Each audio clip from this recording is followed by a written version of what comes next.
Okay. Hi, everyone. Welcome to the Sunday call. This is a community process where we draw from each other's wisdom. We come into a conversation with each other, those who have been in this process and those who are about to come into the process, those who are already in it, where change has already happened, change is happening, or change is about to happen. We can learn so much from this kind of dialogue, where energy begins to speak to itself through us. It's always interesting to see what experience holds, to speak from direct experience, to speak from direct knowledge. Meaning when we come to feel, when we come to explore our inner and outer earths, that we come to know what is there. So we keep this inner dance specific because this is the space that we come to understand now.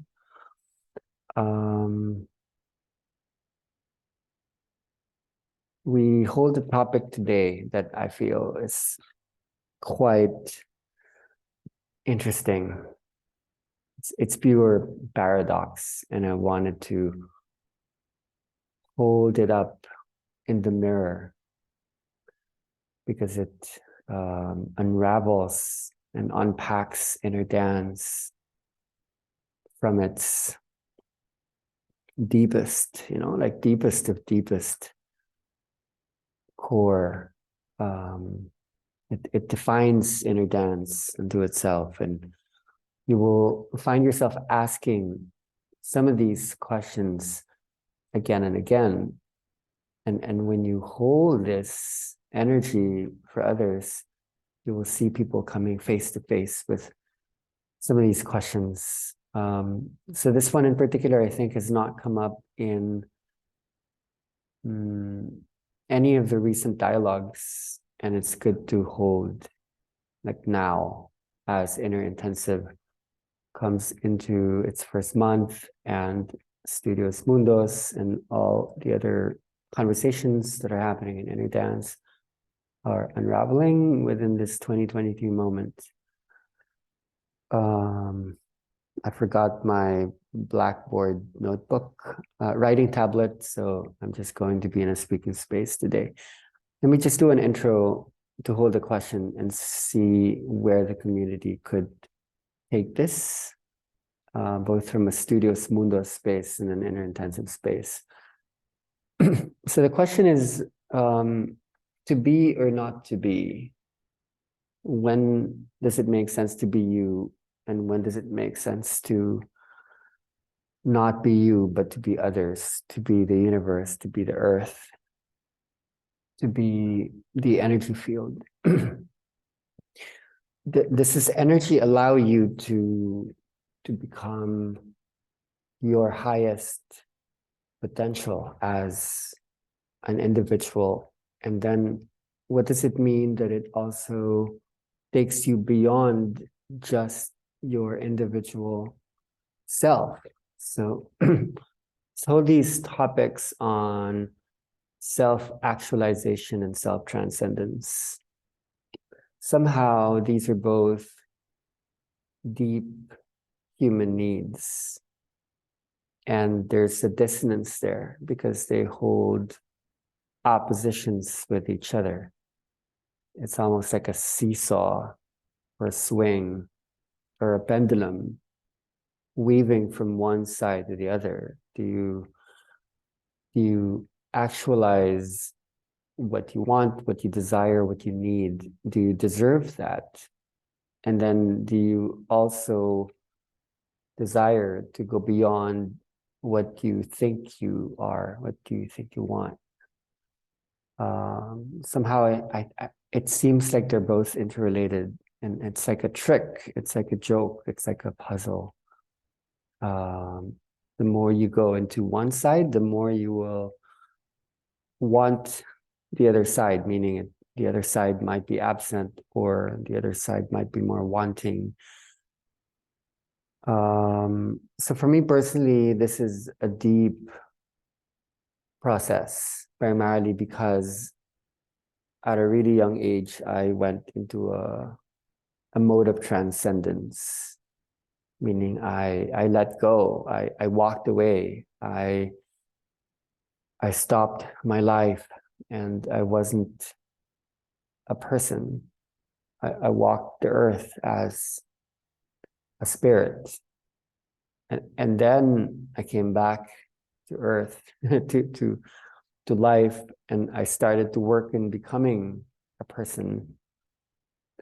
The work of destroying the person that was me, that's the old me, was not easy. It was beautiful, but it was hard, and it was long, it was arduous. So I had this in me for the longest time, that people need to go through this. They need to die. They need to break. They need to get destroyed. They have to go through this Kali ego death moment before a birthing takes place. Right now, I'm not so sure. These are questions that I hold. Now people attend like workshops with the promise, that with them being given the promise that, oh, this is going to do it. All you need to do is go to one session and that's it. You don't have to do anything. You just need to lay down and close your eyes, and that's it. That's the solution. And you know, so like this part of me that had to be spoken by spirit about cleansing the body in solitude, eating nothing but a mono diet of coconuts and air, undergoing emotional purgation, losing all contact with everything familiar, exposed to the rain, the sun, insects, snakes, all kinds of wild animals.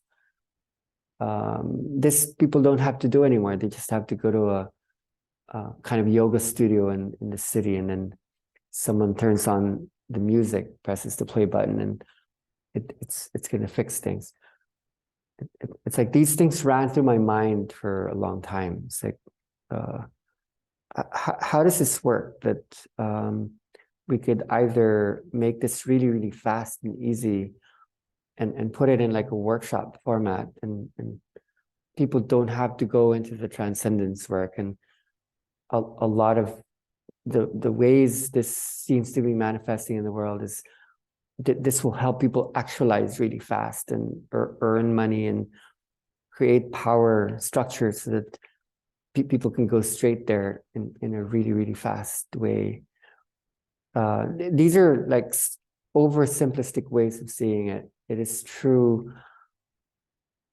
There could be a possibility or a perspective that says that no, people have been doing the work, so that when they receive the energy at the right time, they've been undergoing their ego deaths and their struggles. And because this is not the only life that you probably have had, will have, you've been, you know, in the desert, the mountain, you've been shipwrecked in islands a million times, and you also deserve to, at any one point, claim joy. And you know, so these are less simplistic ways, so that when we talk about spiritual bypassing and shortcutting, some of that could hold water, some of that does not. This is not being spoken to you as a participant only. It's to all of us, people holding the space, where many will walk into the room curious, partially confused, partially amazed, in awe. Transcendence and actualization holds the key to be or not to be. This is the question. What's a situationer that could hold the context that allows this to be safely looked at, so that something's at work, something's happening to us? What's happening to the body? What's happening to the mind and the energy process to spirit? In my memories, I was rifling through my mind. I was partially asleep, partially awake, preparing for this call, wondering, how does this balance out transcendence and actualization? These two words come up. I don't know if you remember the transpersonal psychologist Abraham Maslow's work. It comes up a lot in university. It's very useful for, let's say, marketing course or a psychology course. And if you remember Maslow's hierarchy of human needs and motivations, supposedly we begin with the physiological needs. Like I need like food. I need to make sure that my body is warm. I need to make sure that I have a roof over my head. And once that is met, I then need to feel secure and safe. And once that is met, either as a child or as a human species, I also need to belong, to be loved, and to have a chance to love others. And the fourth need is supposedly self-esteem. I need to be able to respect myself. I need to be able to be of good standing, to have status in the environment. All of these are human needs. And according to Maslow, if these needs are not met, you aren't fulfilled, you're not happy. And for a while, Maslow stated, and this is often quoted in schools, that the highest need is called self-actualization. That at the pinnacle, at the height, there's this deep desire to achieve what we dreamed of, that we deserve to be our dreams, our highest potential. Now, what a lot of people don't realize is that Abraham Maslow revised his hierarchy of needs and wants and motivations. Before he died, he wrote a very interesting, mysterious book, and the title was Self-Transcendence. Not a lot of people took notice of this book, probably because it's not as useful, especially in academic corporate environments where one is supposed to end with actualization. Self-transcendence turns the whole thing on its head. To transcend means to go beyond the self. Okay, so that's where it becomes pure paradox. That at one point in time, according to Maslow, there will be a very small section of the population that will become like Siddhartha or Isa, who then will become Jesus or Buddha. There are small sections of the population that will feel this deep desire to go beyond, in fact, what they have actualized, to go beyond the identity, to go beyond the ego. I think he said it's only be about 2% or 3% of the population. So it's not even representational. This may not be a universal or general need, but yet he was explicating that there is such a need. And it's pure paradox. So if you hold healing work, if you hold spiritual process, people will come for all sorts of these reasons. Oh, I have money problems. Oh, no one loves me. I'm not supported. I don't know how to give to others. I don't feel safe. I'm not secure. I don't feel I have my own voice. No one respects me. How can I step up? How can I claim my power? How do I also achieve my highest potential? And then some will go like, I'm sick of it. How do I just let go of my ego? And how do I achieve the universe within me? Or how do I humble? How do I become more empathic? How do I become aware of the world around me?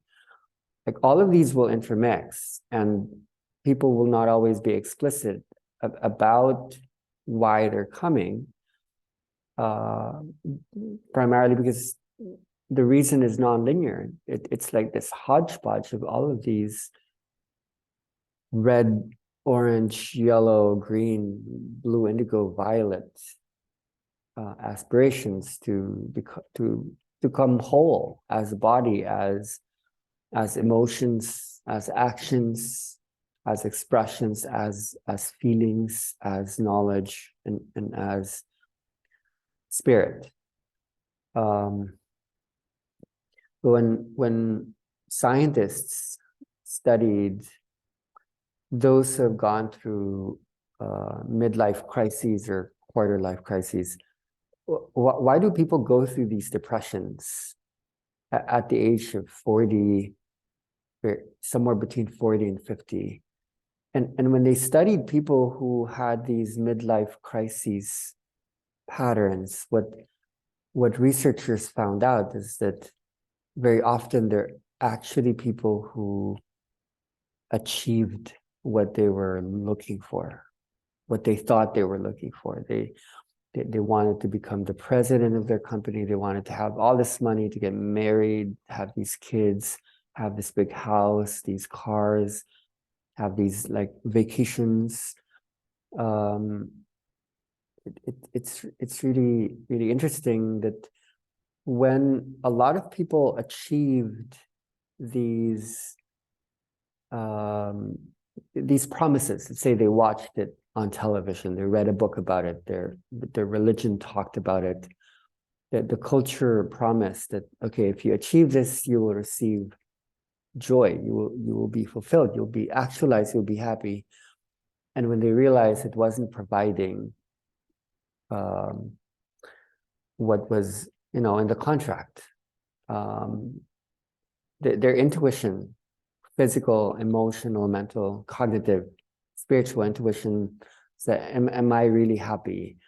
Is there something missing? Is there something not aligned? So they're learning to listen to this voice, and somehow the bottom drops out. And this is what you're going to be seeing again and again and again. There will be people who will be looking at the promise, and then will be looking at reality, having invested so much energy, so much life force, so much passion to uphold what was spoken, to provide fulfillment. It doesn't seem to actually be doing it. So there has to be this transition, this movement from one set of thought forms to another set of thought forms, one built out of, okay, like, where am I deriving my energy? Is it from outside? Is it from other people? Is it from more money? Is it this and that? And then, like, there's always this going within. So the dark night of the soul is this really profound, horrifying phrase, the dark night of the soul. what is the dark night of the soul? Coined by the Spanish mystic Juan de la Cruz, or John of the Cross. He said that only if you enter through this destruction of the self can you enter everlasting happiness. Only by undergoing this death, this dark night, can you find the day of light. These are questions like, is that true? Is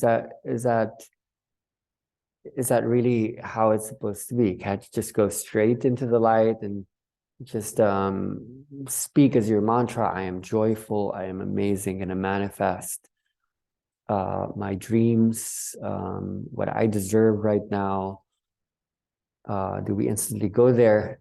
As a planet, can 8 billion people just get what they want, whether it be like this washing machine, these televisions, these flights to the Maldives or Barbados, like this big house? Can we just arrive at that like right now? Or just this like beautiful body, this amazing persona, or just this spiritual practice? Can everyone just go straight into that through some kind of easy, fast process that comes to us? But I don't think we need to make it so hard, for sure. Change is not really the problem. Change is what happens always. The problem is there's a resistance to change. And when you hold bodies, when you hold energy fields, this is what you would encounter. This is what you would touch, that there's a resistance to change. Like something wants to be what it still is now and is not ready to move into another space.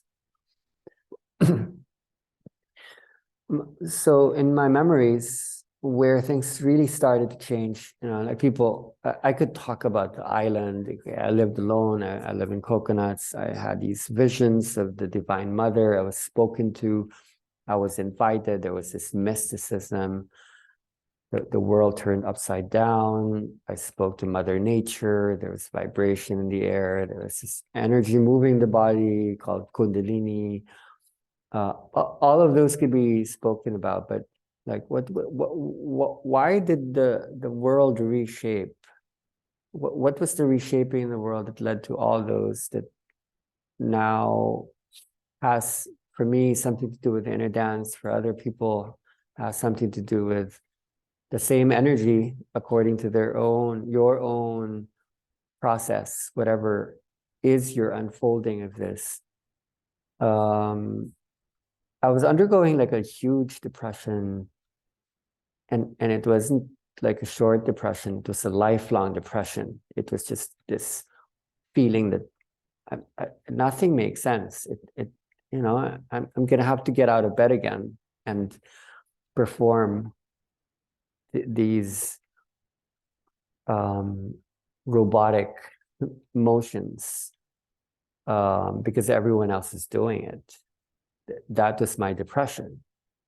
It's having this intuition deep down that feels that there's something more, there's something else, and it's not being touched upon. That like I feel pregnant, there's potency, and yet something is off. Everyone's being trained to run straight into a factory system. Whether you're at the helm, the top, or at the bottom, it's still like a factory system.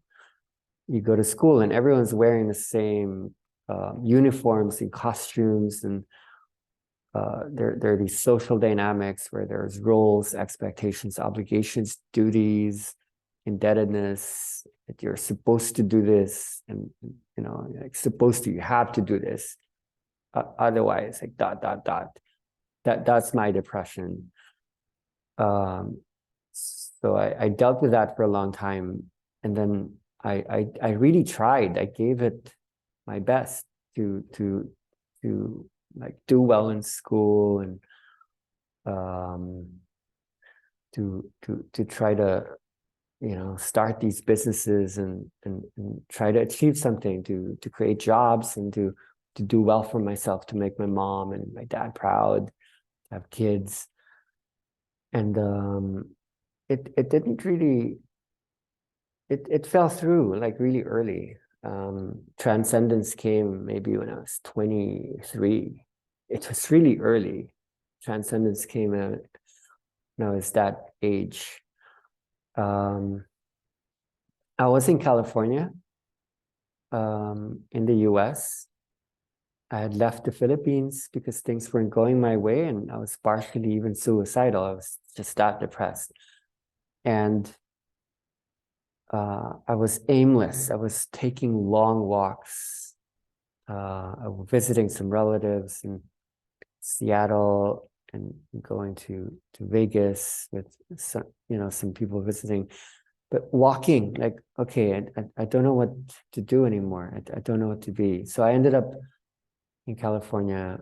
I worked in the Bay Area, in a place called Woodside, California, like because there was something there, and I ended up in Los Angeles, with this depression. Thinking, should I just disappear in this part of the world because this matches the vibration I'm feeling right now? It's heavy, and so I was in this massively populated place where it's not safe to just walk around. But there was something very healing about being there, about undergoing my dark night of the soul in America, in the US. I've lived in the US maybe 3 times. This would be like the last. There was something broken and open and thus adventurous and not conservative about the space, about the land of angels. So I walked around really asking the hard questions, like, what am I doing here? And I had to be away from everything familiar, from my religious upbringing, my super strict dad, my much too doting mom who was smothering and trying to use her love to make sure that her children would like be molded into successful, high functioning individuals, because she spent most of her life trying to make a life for us. I had to be away from that, from all those pressures, all those motivations. I had to be there in California. So something really strange happened there. And I can speak about the story now with objectivity, with distance. A lot of these stories held my inner dance process for the longest time. It doesn't so much hold it anymore, so I don't speak about it.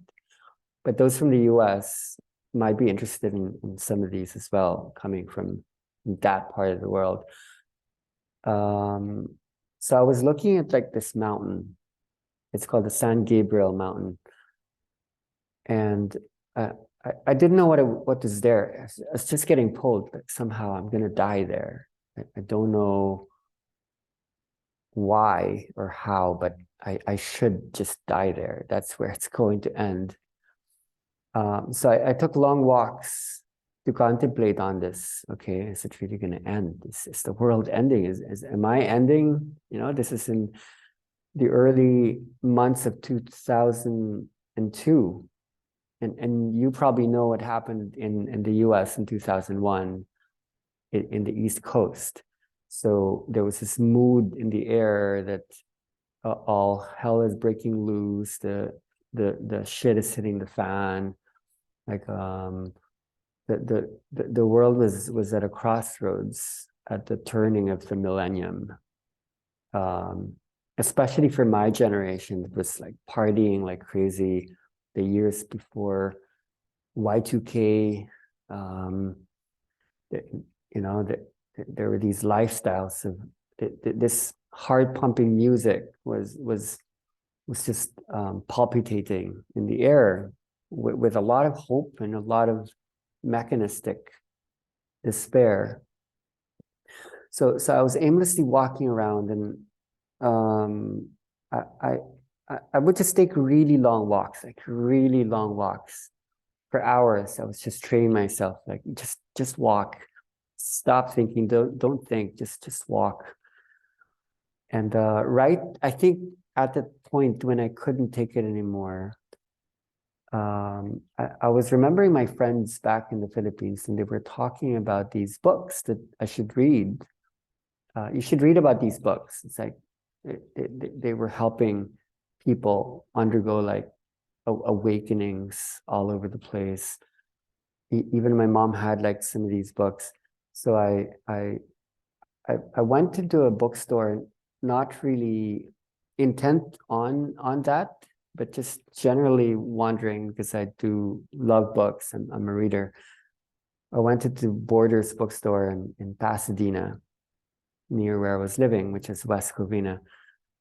And I was so tired, I went to the second floor and I just sat there and it was quiet. I didn't have any money at that time.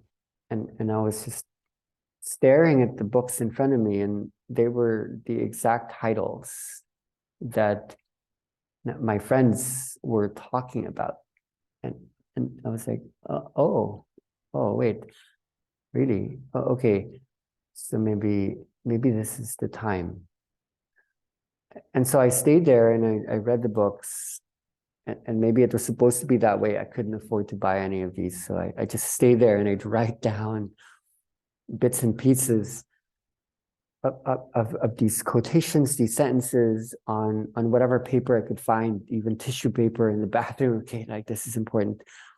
I was like this thirsty, young, depressed, burnt out person. And I needed this insight, because mine was the path where I wouldn't have any spiritual teachers. I wouldn't have any guides. There was not supposed to be direct lineage. That this is spoken later on, that the lineage must be broken. There are no teachers except for the one from within. And this is what the energy brings to the world, that the teacher, the healer, is inside. So initially it was those books. So I did have these teachers. These people were downloading wisdom. So it began with James Redfield, and then there was the Celestine prophecy thing, that, okay, the Mayans, and then this ascension process. So I know what that did to my body and in my mind. It was really the Neale Donald Walsch books, which was really powerful for the 90s and for that time in the early 2000s, translated to like what, 30, 40 languages. I remember this story in Manila when someone talked to me about a very rich man who had a downfall, lost all of his money, and ended up in the poorest slums in Negros Island. And someone gave him this book, and he did the same thing. He was writing it down in toilet paper, all these insights, and he became like the spiritual man who then started to help all these other people. So that landed on me, and when I opened that, it was like, that was it. For so many years, I was held. I was so held. I was spoken to by these notions that God is everything. Everything happens for a reason. Everything we need is right here within. Everyone who speaks to you is the universe delivering a message. Everything you act upon with trust is perfectly aligned with all the choices and all the manifestations that everyone else is co-creating in a collective undertaking. everything is God. Everyone is the goddess speaking to us because we are God. We are the goddess. We are, we are a hologram. We are the biggest and we are the smallest. And somehow this is true. And this entered my body so fully that, and because I was so empty, this is so fully received that there was no other choice but to become this, to experience this. So this is me. This is my standard. This is how it was. So a week later, that's when things began to shift. I was doing these walks. I was taking a walk in Pasadena, and then I heard this voice in my head starting to speak. That's the first time the voice came. It's like, are you the one? Are you him? And then, it just came to me, like all the stories of myself, of the earth, it just collapsed inside me. And then I ran away from what the question meant. It's like, I said, no, it's not me. So I ran away, and it got to a point where I couldn't run anymore, and I just dropped. I collapsed on the grass, breathing deep, receiving the message that I'm the one. I'm the one. I didn't know what it meant, but I knew what it meant. And then I had this remembrance of a time when I was like a small child who had been going through this deep crisis because of my father's anger. I was doing something wrong again. It had something to do with school, with failing my grades, and then he was going to hurt me, to ground me. I couldn't go outside the house anymore. That's the kind of history I had. And I was praying to God, like, help me. I don't want to keep going through this. I want to, I just want to be free. I want to serve you. I want to serve others. I just want to give of myself. So I just had this memory that, oh, you promised. You actually promised. It was so funny. It was like this big cosmic joke. Okay, I'm ready to die. And then there's this meaning that comes through, and then I had this memory that, oh, that's actually how it works. When you make that kind of alignment at any one point, it will break through. There will be some kind of rupture, so that you would become that choice. You would become that contract, that decision. And so I was that child that was then that 23-year-old man who was being chosen by none other than, the thing that I was praying to, the one that was praying that, okay, like this comes together. So I said, yes, okay, fine, okay, whatever. Yes, I've got nothing better to do anyway, and I was ready to end it all. So a couple of mornings later, I woke up and I heard the voice again. And this time it was more subtle, but it was louder. Like I was coming from that dream space, and it said, there's someone there and you must find him. He's looking for you. It didn't really come in words. It came as this memory and this premonition, but that's what it said. There's something and someone there, and you must find him. So I was groggy. I was drowsy. It was dark. It was cold. At dawn, I went out. I took a walk. I ran. I jogged. I went to the local school. I stretched. I did the 5 Tibetan rite exercises. I would twirl around, and then I said, no one's out here looking for me. I'm going crazy now. I'm gonna go home. I'm tired. I'm gonna go to sleep. So on my way home, right there, right at the bend where I was near the house, I saw someone, and he was looking at me. And I approached them, and probably this is when the shift happens, because I'm really scared of people. I'm always afraid of approaching people.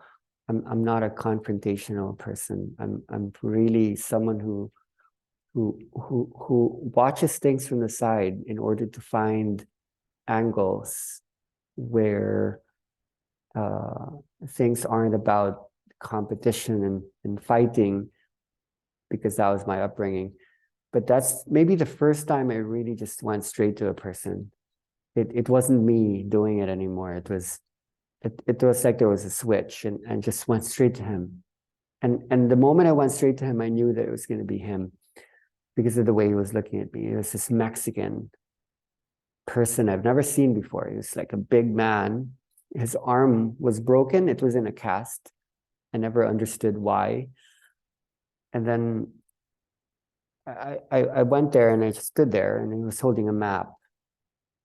And he put the map down, and he looked at me, and he said, I'm trying to find my way up there, but I can't find my way. And then he pointed there to the mountain I wanted to go to. So I took a deep breath and just waited. And then that same force that made me walk towards him said, I'll show you. I'm going to show you. It didn't matter that I've never been up there. It doesn't matter that he actually lives in the area. He lives at the foot of the mountain in this town called Pomona. He lives closer to the mountain than I do. It doesn't matter that I'm this Filipino who's in a tourist visa, who's, just wandering. And then he seemed to know what he was doing, but then it seemed like I should show him the way. And then when I said that, he said, yeah, you're the one. Let's go.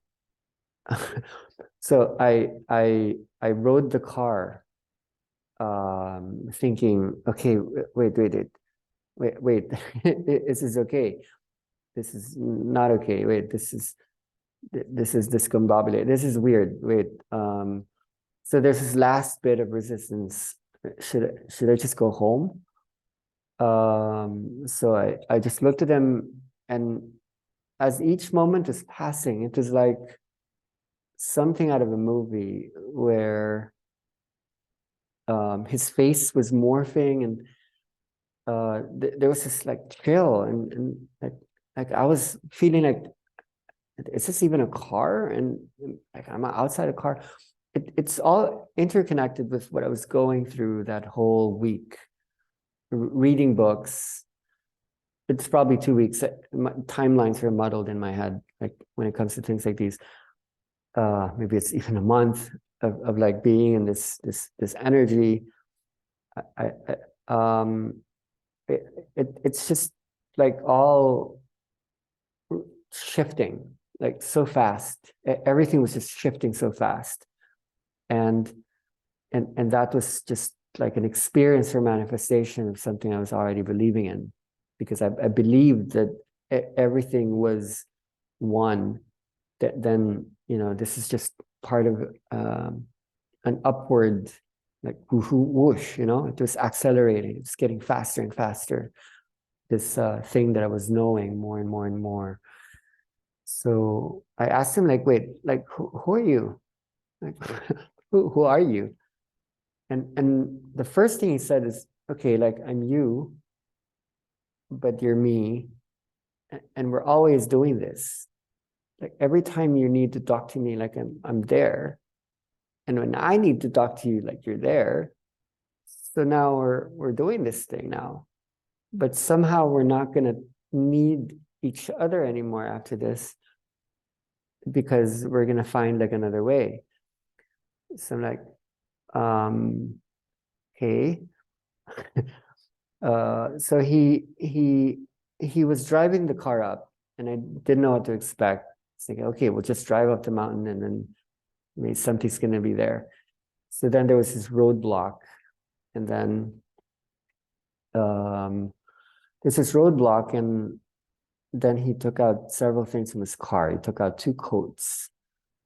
They'd be too big for me because he's big, but he said, I knew I had to bring 2 coats today, and he brought out this book, and it turned out to be a Bible. He put it in his pocket, and then he said, okay, let's go. So I'm like, okay, let's go. So we walked, and we walked for a long time. I don't know how long it was. Sometimes I say 11 hours, but it can't be 11 hours because like I woke up early in the morning and we were there up until nighttime and beyond. So he showed me things. He talked about things. He opened the Bible. That's the only time he really needed it. And then he went to a section. It's in Isaiah chapter 2, verse 2 to 5. It is talking about something about the highest mountain. Like we're supposed to gaze at the highest mountain and walk towards it, and then we will be told instructions, and all the countries, all the cultures, the nations will be called to the highest point of the mountain, and the old ways would be broken, like resistance would be broken, and suddenly we would go back to the land, go back to the earth, go back to the plants, and then we will achieve like light, like we would walk as light, we would become light. Later on, I found an actual Bible at the house I was staying in, and there were 3 passages in that Bible that was marked, and that thing that you read was one of them. So it was as if it was pointing at something, and I kept that inside me. I held those words for a long time because I knew what they meant, but I needed to find out what they really meant, part per part. So anyway, like he took me there, and he talked to me. That's really when I saw a true healing can happen. And he was doing it by looking at me. He wasn't touching me. He wasn't doing anything to me. He was just looking at me, straight into me. And he would see the fear, and then he would see the highest, because I'm resisting. Like, you know, I'm thin, I'm small. I grew up in high school, super bullied. I was abused by my dad.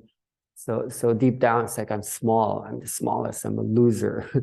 But then he kept seeing through me. It's like, do you know what you're gonna do? Do you know what you're gonna bring? Do you actually understand what's about to happen? I said no, and then like I don't want to hear that. It doesn't mean anything. It's not why I came here.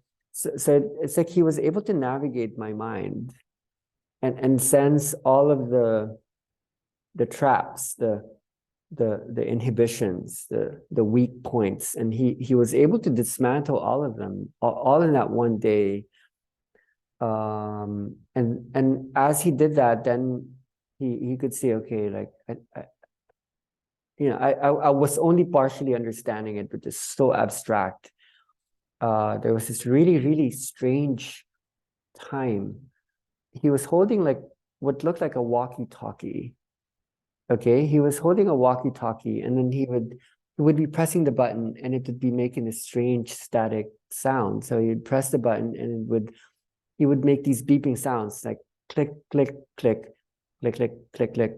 I don't remember the pattern, but basically, like a year or a year and a half later, I was working on a project back in the Philippines on an island, and we bought a walkie-talkie for that project. And there was this one day when my friend, her name is M, was walking with a walkie-talkie. I don't remember who had the other one, but he stopped. And she said, do you hear that? And when I looked at the walkie-talkie, which is making these clicking sounds. It was exactly the same walkie-talkie that this Mexican man had with him. So what is it anyway? What is time? What is the loop? What is, consciousness that traverses the here and now through what was then and what is later? It was just like that. Like the one day spoke to all of the other days. So he saw through that, and I felt like this energy field that was undergoing surgery. And it had to happen there. It had to happen in the US at that time,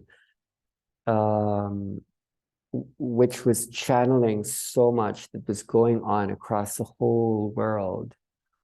So then he talked about the energy. He talked about the mother, talked about the old one, the grandmother, talked about something is going to happen, something inside is going to happen. There's this. He couldn't probably describe it as this movement. Like, for one, I don't like dancing. I'm inhibited. Dancing is not something I do. But he was just talking about some kind of awakening would happen, and somehow I was in the middle of something around this. So he was helping me. He was helping me by speaking into me, even though I couldn't hear it from my own self. This way of speaking to me was changing me, like I was changing the course of my whole life, just by every moment that he would see all the possibilities, like stretching out, as if one moment was when everything was happening all at once. So I'm not going to keep that like a long story. I went down from that mountain, and then like everything had to change. You cannot go through an experience like that and be the same like little small person who thinks the world is going to end. Like everything that I was starting to believe in just became real. It wasn't like a theory, a joke, a concept anymore. It was actually happening. Like the thing that we read about in books or watch in movies, go to temples or churches to do this, to pray. It was suddenly rupturing, and it was becoming real. So I couldn't hold on to ego anymore. I literally became a universe pretending to be a person. At the same time, I was a person. I was still the same boy that had all these fear, this anxiety, but at the same time, I was like a walking universe on earth that understood that this is what we are. So that's all that happened. Like I had to go into solitude in order to maybe help with this transition. So when I was touching people, they were just experiencing what I knew to be real, and that experience just got like, it wasn't transferred. I really understood that it's because this is an understanding that's already coming alive around the world, and it's just needing maybe some kind of momentum, so that like if the Mexican was that for me, the one who spoke, I'm you, you're me, then I would be that one for others, so that others could be that one for others, and so on and so forth, knowing that probably others were also doing that same work in their own way. It was just that through me, it had something to do with this life force, this movement, this inner dance that came through, that was very physical, and not just like something that would get written in a book. So that fills me still with so much paradox and contradiction, because when I received this energy, I was living alone. I was dirt poor, meaning, I spent something like $20 over in 2 years on writing material. I didn't spend anything in food or anything. it's like I went back to the most simple, the most primal, even the most animal. You know, I was so broken apart when I was living there alone. I had nothing to hold on to. I had to get wounded so many times. I had to get sick so many times alone. I couldn't turn to hospitals, doctors. I couldn't rely on anyone. My mom wasn't there. I just had to keep going inside as I went through this dark night of the soul. All those years after I had that meeting with that Mexican stranger, so that when I came back to society, this is the message. Like Earth has a message for us that we don't actually need that much outside of ourselves to make us happy. Everything we need is inside. So when people experience that as an energy, that there's this force within us that will feed us, we will sustain ourselves without embattling and over-consuming the planet, because we're learning to regenerate. This is the way, through energy conservation. This is the way. So there's this huge amount of transcendence within what I'm speaking to you, held within this energy that it is meant to either help with the deconstruction that either is already ongoing or is about to happen in the world, maybe to soften it or to assist with letting that even be enjoyable. But nonetheless, there is a destruction that is to take place, and it actually feels good. Like when I experience the pain of letting go, of dying, there's a kind of pain that actually feels good. And so when people feel the bliss in this energy, it's actually dying. It's like a death process, and it feels good. It's like, okay, this is the old going through a demolition job. You know, at least it's happening, and it feels blissful, but deep down you can feel this is painful. This is exquisitely painful. So then, yeah, because it feels good, it's also becoming part of the actualization project. Like this energy comes from pure transcendence. And then there are all these other things about trying to make things work in that whole ladder of needs.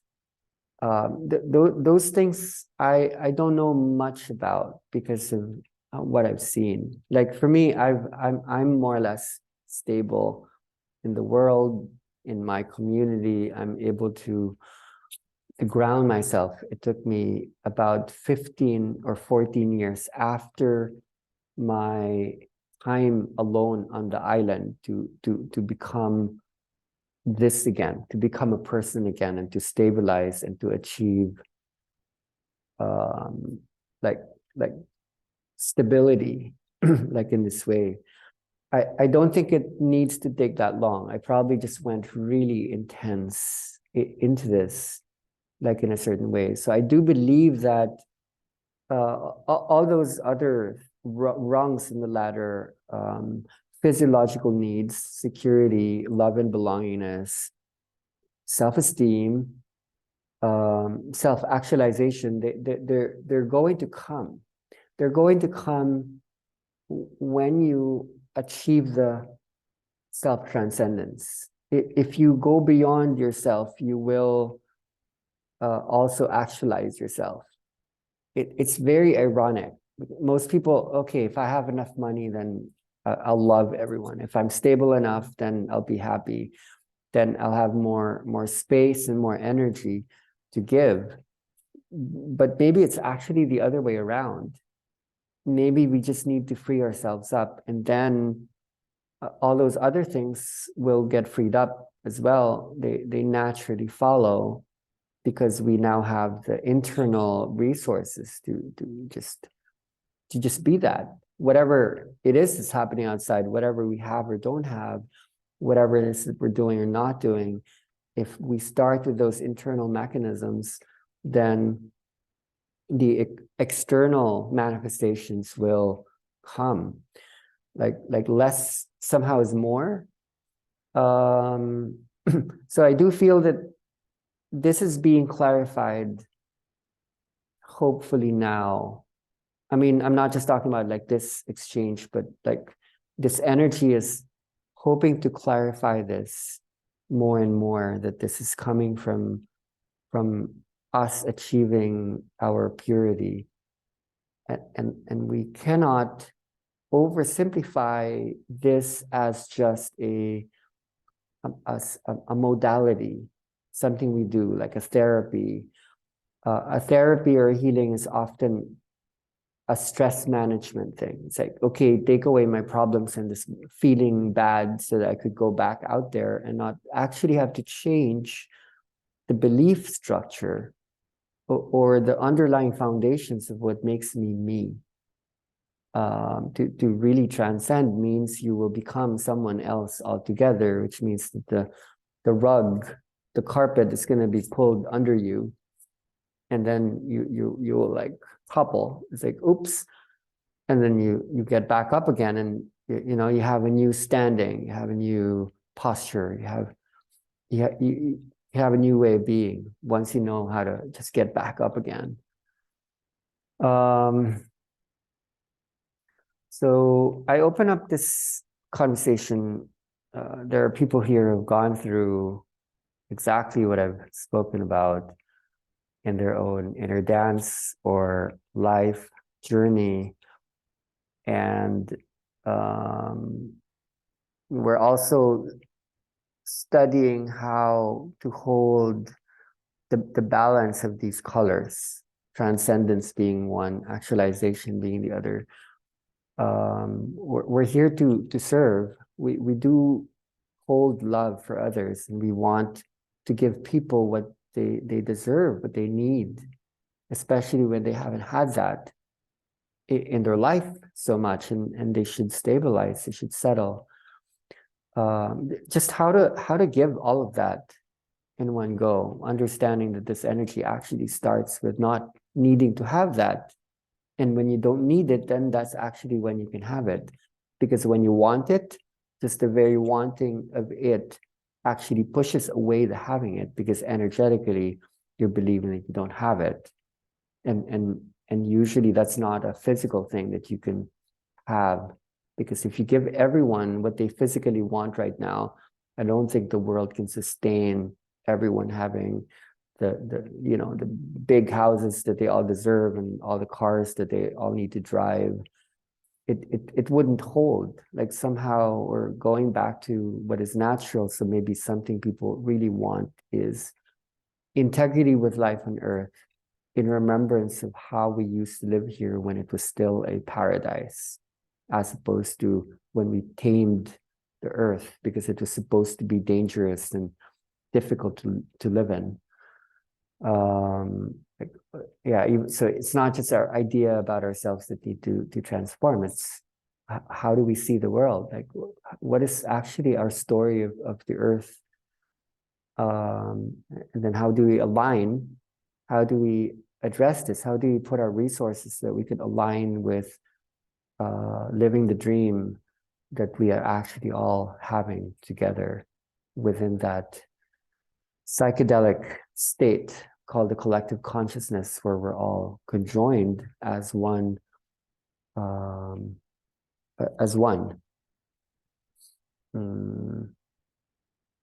So yeah, you'll be in this conversation inside you, and you'll be watching people quietly. You will live in societies that will not exactly have this clear, because so much of the system is going to be the opposite of what I just explained, that we're not all God and goddesses inside, and everything is separate, and nothing is connected, and we're all supposed to just go into the factory and run the hamster wheel, go through the race go through a daily competition, go through the daily grind, at some point this energy is going to help with the slowing down and the stopping of it, and you deserve your own paradise. It's coming to you, so you want to use this somehow to help with your journey to getting there. So take a deep breath, opening up the space for those who might have explorations with an inner dance, or whatever this energy has done for you, that can contribute to others who would hear it, or what you're going through, having to go through. Yeah, so thank you for listening.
Hi, everybody. Hi, P. Thank you so much for sharing that with us. It was very much resonating with me what you share about the time that you were depressed and going so down to the darkness of the soul to come out of it. And sometimes I think the fear of if I can come out of it is the being fear of the fear, right? And then how to stand in that place, it's not easy sometimes.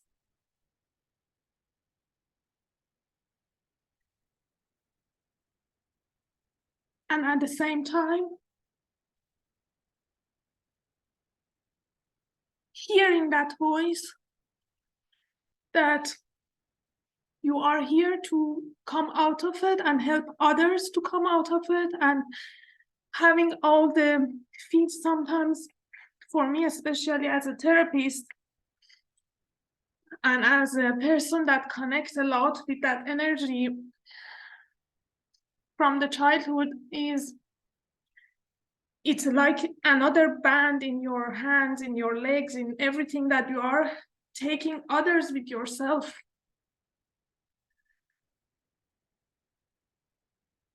So that sometimes make it easier because, of course, as we are the whole and we are the one, as Rumi also said in their poem, that I'm from anywhere, I'm from any religious, and so make it somehow easier, but sometimes also more fearful.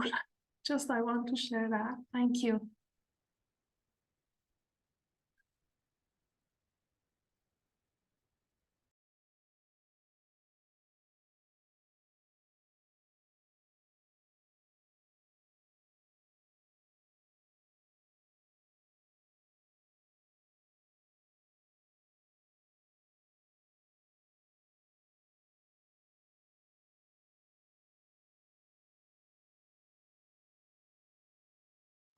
Hello. Yeah, maybe thank you, Pai. I just want to share that I remember like maybe 18 months ago when I started the inner intensive, that I remember going there every time you were telling your story, your time on the islands, and especially when you were mentioning the dying over and over again. That is something that I have experienced many times in my own life for many, many long years.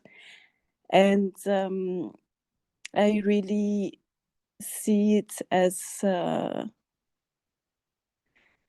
I had the impression that I really lost connection with myself, with life, with my environment, with everything. And I did not always had that loss of connection. So it happened, I think, a little bit after I had my first child at 23. And it was very lonely for a very long time.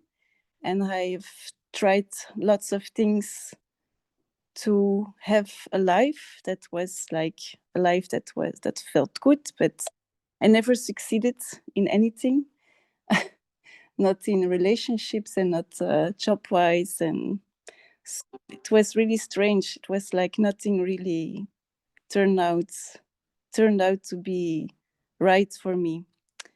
So I ended up in a very, very deep depression as well. For many years, it was like the climax, the bottom of the bottom, something like that.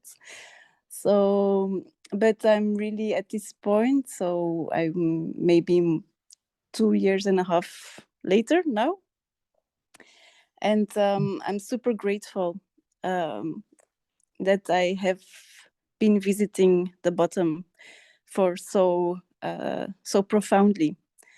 And I know that before I had any knowing that something like inner dance existed, I had been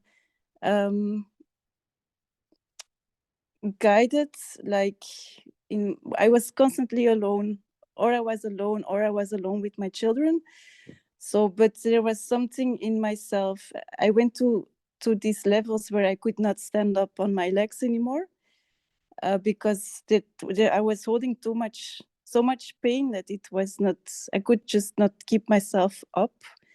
And at a certain point, I not decided, it just like happened. I decided to lay down on the floor of my living room. And that has been the thing that started to change something within myself, because there was a surrender coming through. And from out of that, I could feel that it was just something that I started to do because I could not do anything else, actually. So I just did that, and also like put it in my hands on certain places, like on my heart and on my belly. And I didn't know why I was doing that, but it felt good. And I see that for me, that was for me the turning point.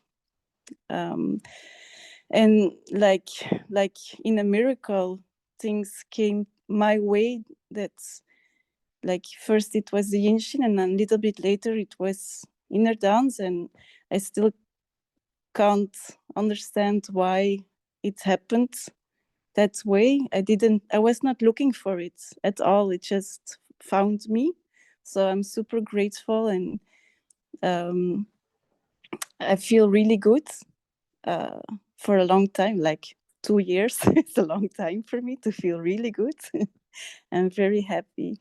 And I feel that's always when I enter a session with people, that's the only thing that's really important for me to tell them, is that the only reason why I am sharing this is because I feel I should, and because it was for me such a big shift, a big not only a shift, but also like an understanding of how you can transcend yourself, actually, by surrender, by allowing it. And so Yeah, thank you. It's for me, it's still like a miracle that I actually bumped into you in this way. So thanks. Thank you so much. Yeah.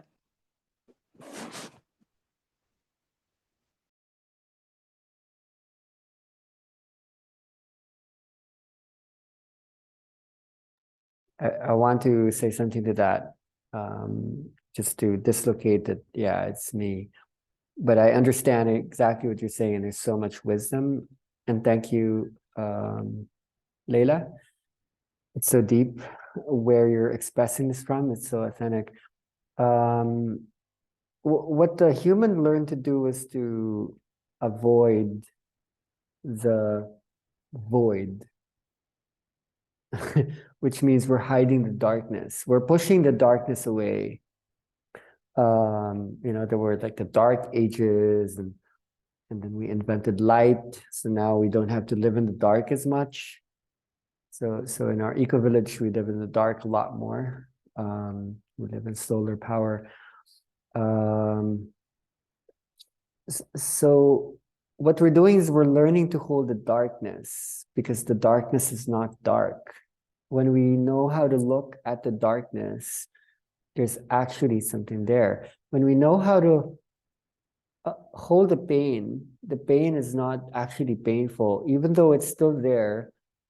The darkness doesn't go away. It's still there. It's just then the cosmos or the black hole, or like outer space meets inner space. So it takes a kind of it takes something in you to be able to hold the darkness so people don't run away, so that people would stay in it. And when they're not trying to solve it, they're not trying to run away from it, to remove it. They realize this is source, this is the nature, there's something in the human that really learned to push it away. And almost all of what we do as humans in society, when you go to work, the money system, the medical system, education system, a lot of it is supposed to push away the core of all things. And a lot of that actually rests in the darkness. So I think when we're not solving things for people too fast, that's when light and dark start to not become different from each other. But the process is slow. I think this could be part of the conversation. Like how do we hold this kind of work? How do we hold this in a way that it's not just about like making this rise up, but like, how does this actually even fall? The thing that's already falling, it would meet, and then it would traverse or like transcend the course through. So what was up there goes down here, and what is down here goes up there, and then they just flow into each other. How do we not embrace and be glad about it, but how do we become friends with it? And what is the inner dance in that kind of space holding?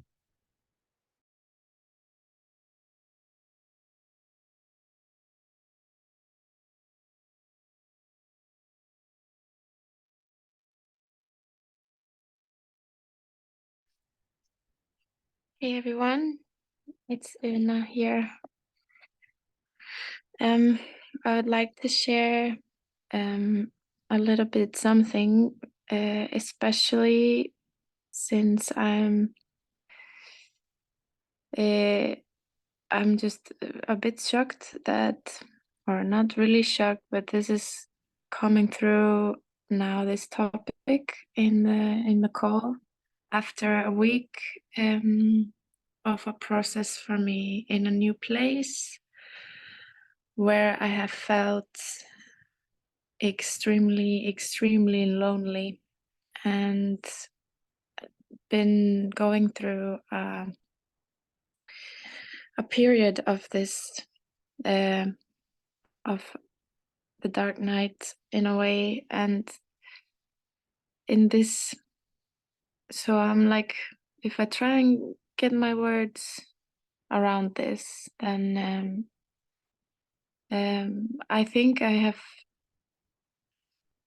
started in the week, so I just came to Finland where I have a new job and a new project, which is deeply, deeply artistic and creative and very authentic. And it touches so deeply into what I touch upon also through inner dance, that it can feel very overwhelming to do this work and the practice that comes with it. It's not my first time working in this practice, but it's now starting for real. And what has happened is that I have had a real loneliness, like a deep, deep loneliness coming. And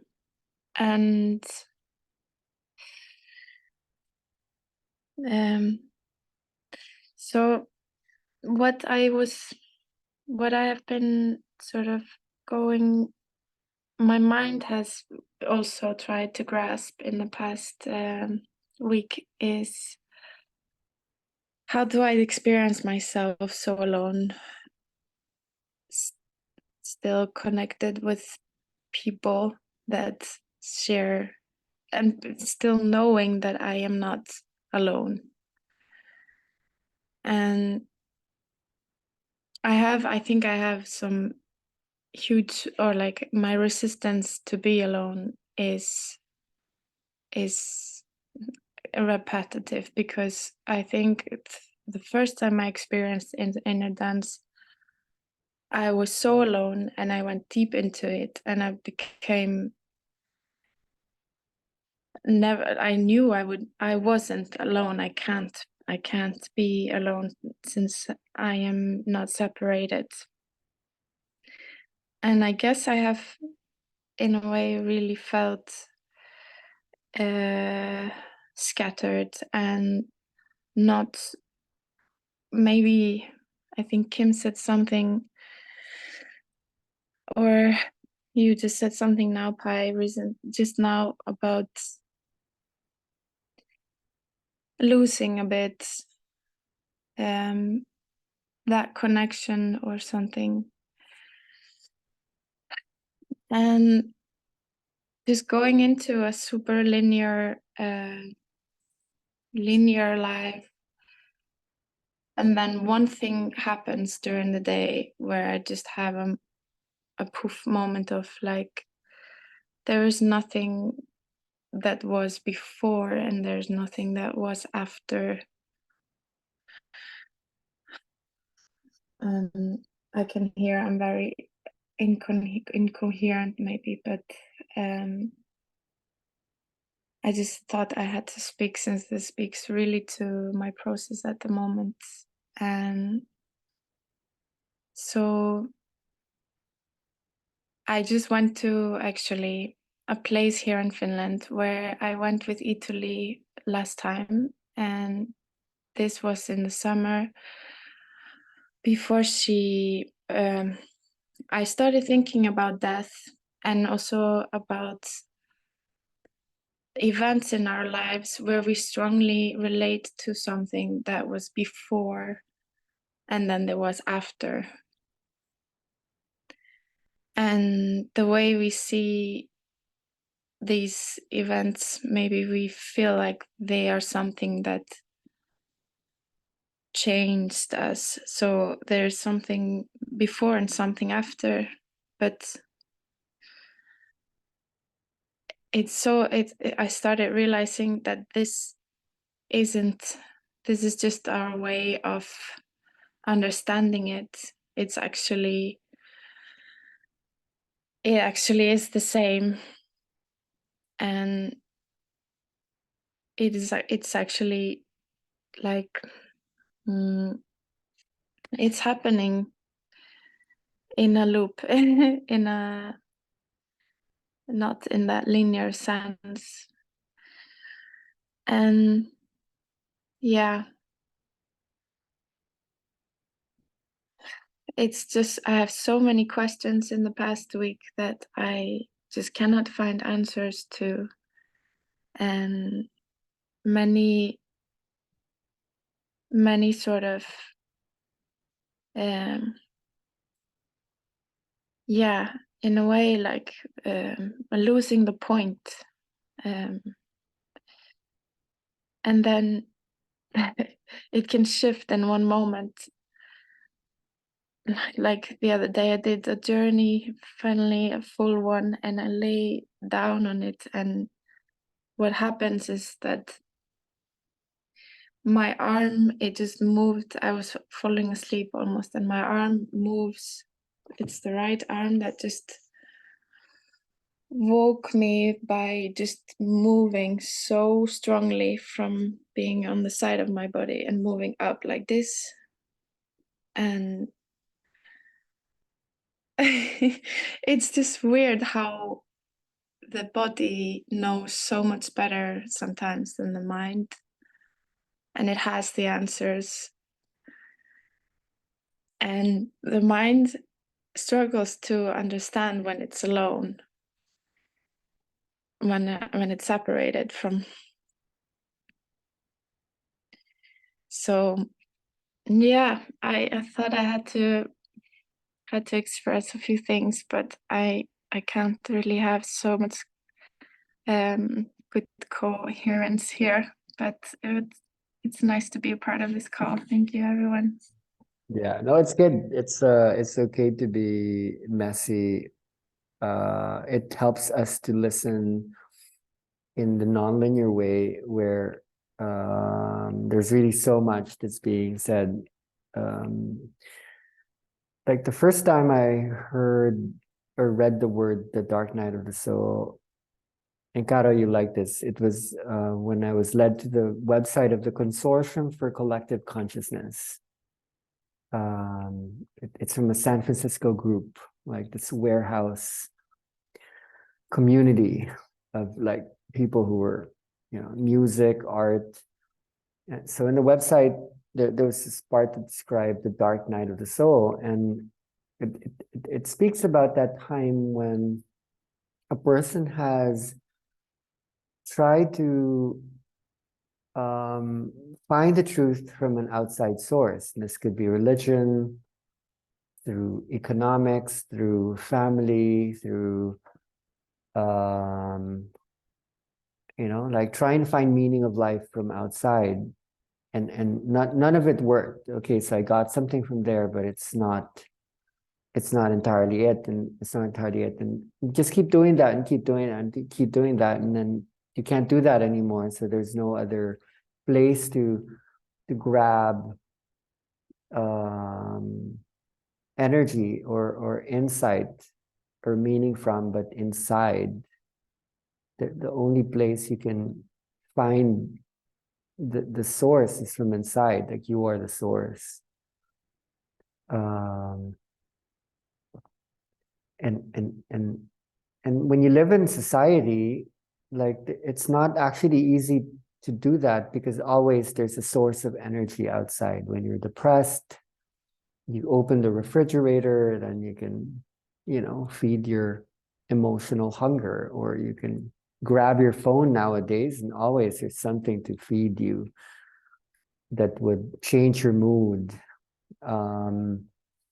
So the dark night of the soul is actually held back because there are more addictions at work, and usually dark nights happen after addictions, when people can't derive energy from the same thing anymore. It hurts too much, it's too expensive, it's costly in so many ways, and it's starting to make us ill. So we like, in a way, the dark night is a kind of detox program for everything that we ate, and we have to puke it out. The apple that Adam ate, he has to puke it out. The fruit from the tree of good and evil, or the fruit from the tree of knowledge, he has to puke it out. He has to regurgitate it. So the dark night of the soul is almost kind of that. So people who are in the arts, just like Una, who's in dance, who performs in front of people, there's something about artists that need to have a certain amount of ego, enough for you to put out your show, your paintings, your music. But once you put it out there, you actually need to undergo an ego death. It's terrible to be an artist because you constantly need to put your soul out, and people will do stuff to your soul. Every time you go on stage, you have to die. They just get used to it, but when you have to play another character, when you know, that's why a lot of artists have to constantly be in a dark night of the soul. I think this is what I'm trying to say.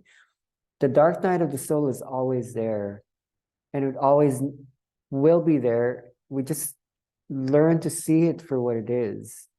And so when you start building playlists, when you start holding people's bodies, you need to always incorporate the dark night of the soul. It's one of the 12 stages in the playlist building process.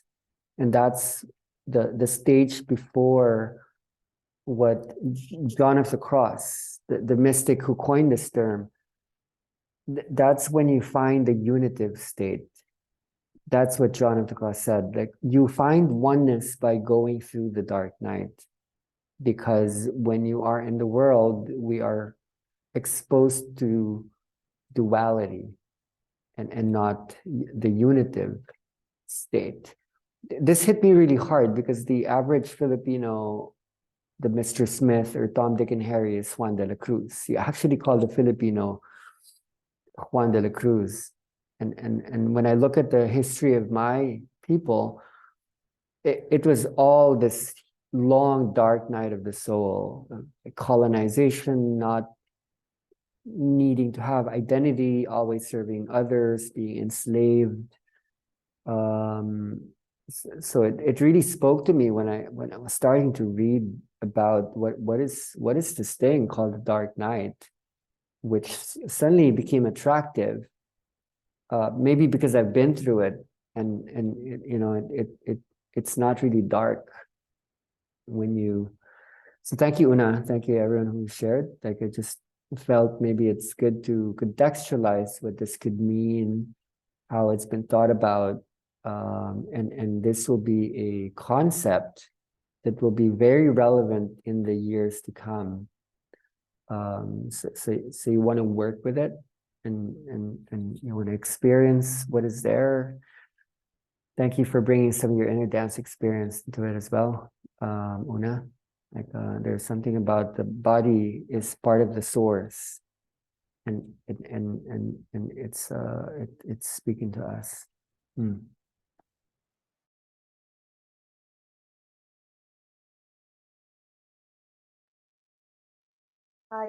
Maybe I can share something.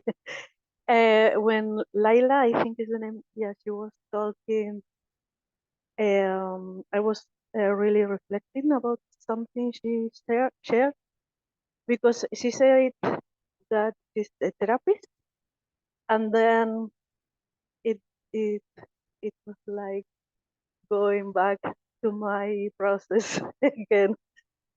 When I was rejected in one training, I was like really going in depression and in this darkness. And was also something about, if you are a therapist, you have to be good to heal the other ones. And what about you? If you are not good in this moment, how can you heal the other ones?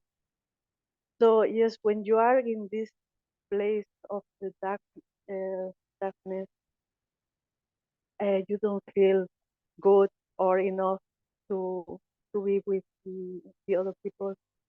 But after that, I was thinking about it, and after going this process, I was like realizing that if you are not going in this process and in this darkness, you cannot understand the other people. It's not only about healing, it's also about understand the other.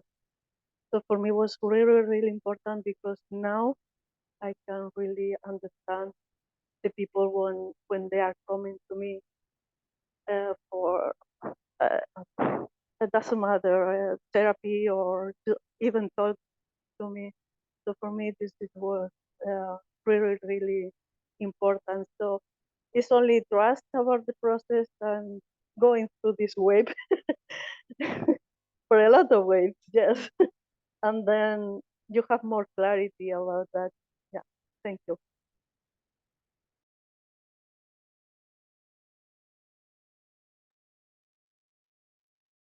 Thank you, Paula. I think, I don't know, Christina, you were sharing your experience with me.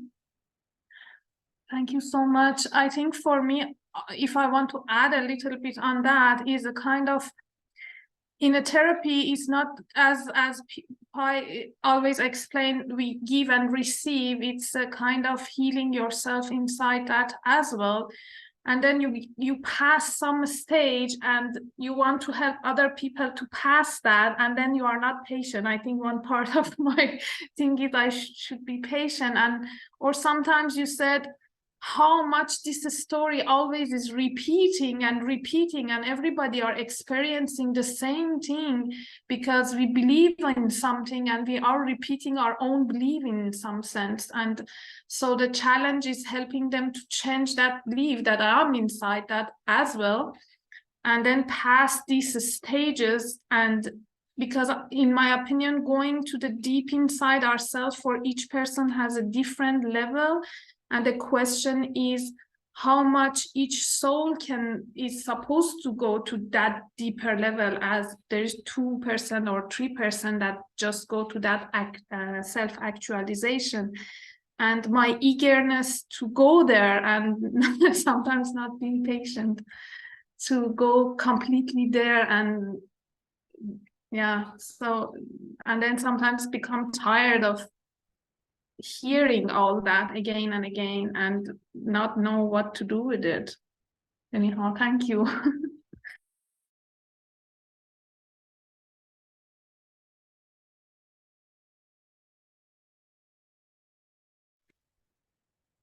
Hi everyone. I'm listening to you this morning, Pi, and I've listened to bits of your story told now over the years, and it's funny, I actually was in San Francisco in my early 20s and then in LA after that, and kind of going through similar part of my life, being away from my mum for the first time as well, and kind of searching for my own meaning. Perhaps a kind of dark night of the soul. It's just interesting listening to everybody's stories, and they all feel like one story. I was having this dream last night. My daughter and I had left our home, and I don't know where we were going, but we were going somewhere. Like we just left to kind of walk away from something, and we stopped at this house, and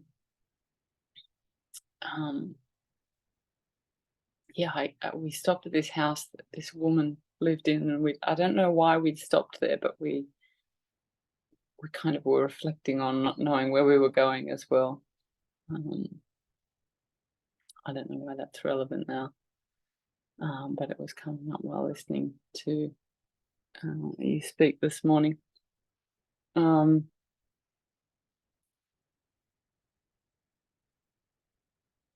And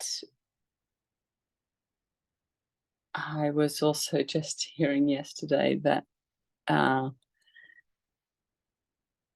they've just discovered a new chamber in the Great Pyramid, which sits at the, if you were to draw a chakra system onto the pyramids, it would sit right at the throat center. And you know, when I woke up this morning and thinking, why I'm getting up at 5 a.m. to kind of listen to this conversation again, like, this is so many hours of my life I'm dedicating to this. But this question comes up, like, what am I looking for in this conversation? That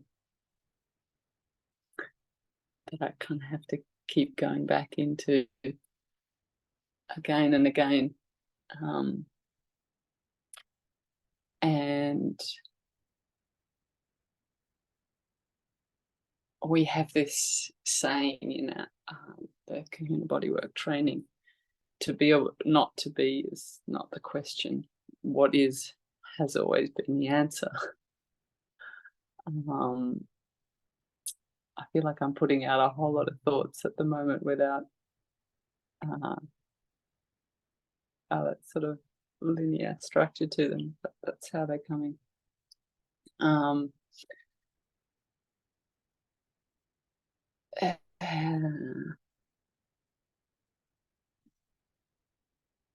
Yeah, so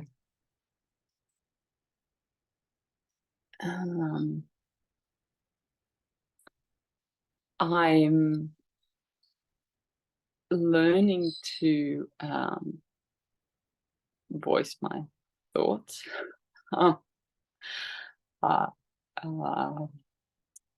which I really struggle to do.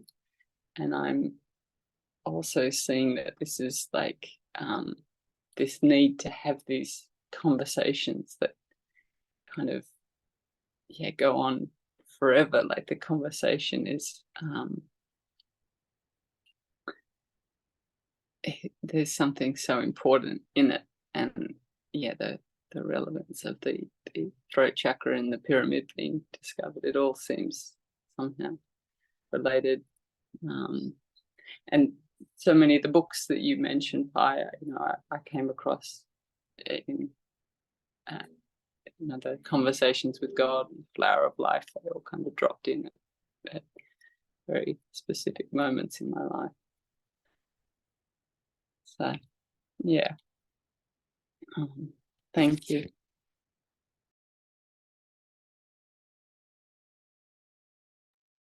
Yeah, I want to speak a little bit to this incoherence that people think is there, but it is also, as you say, Kitty, not incoherent.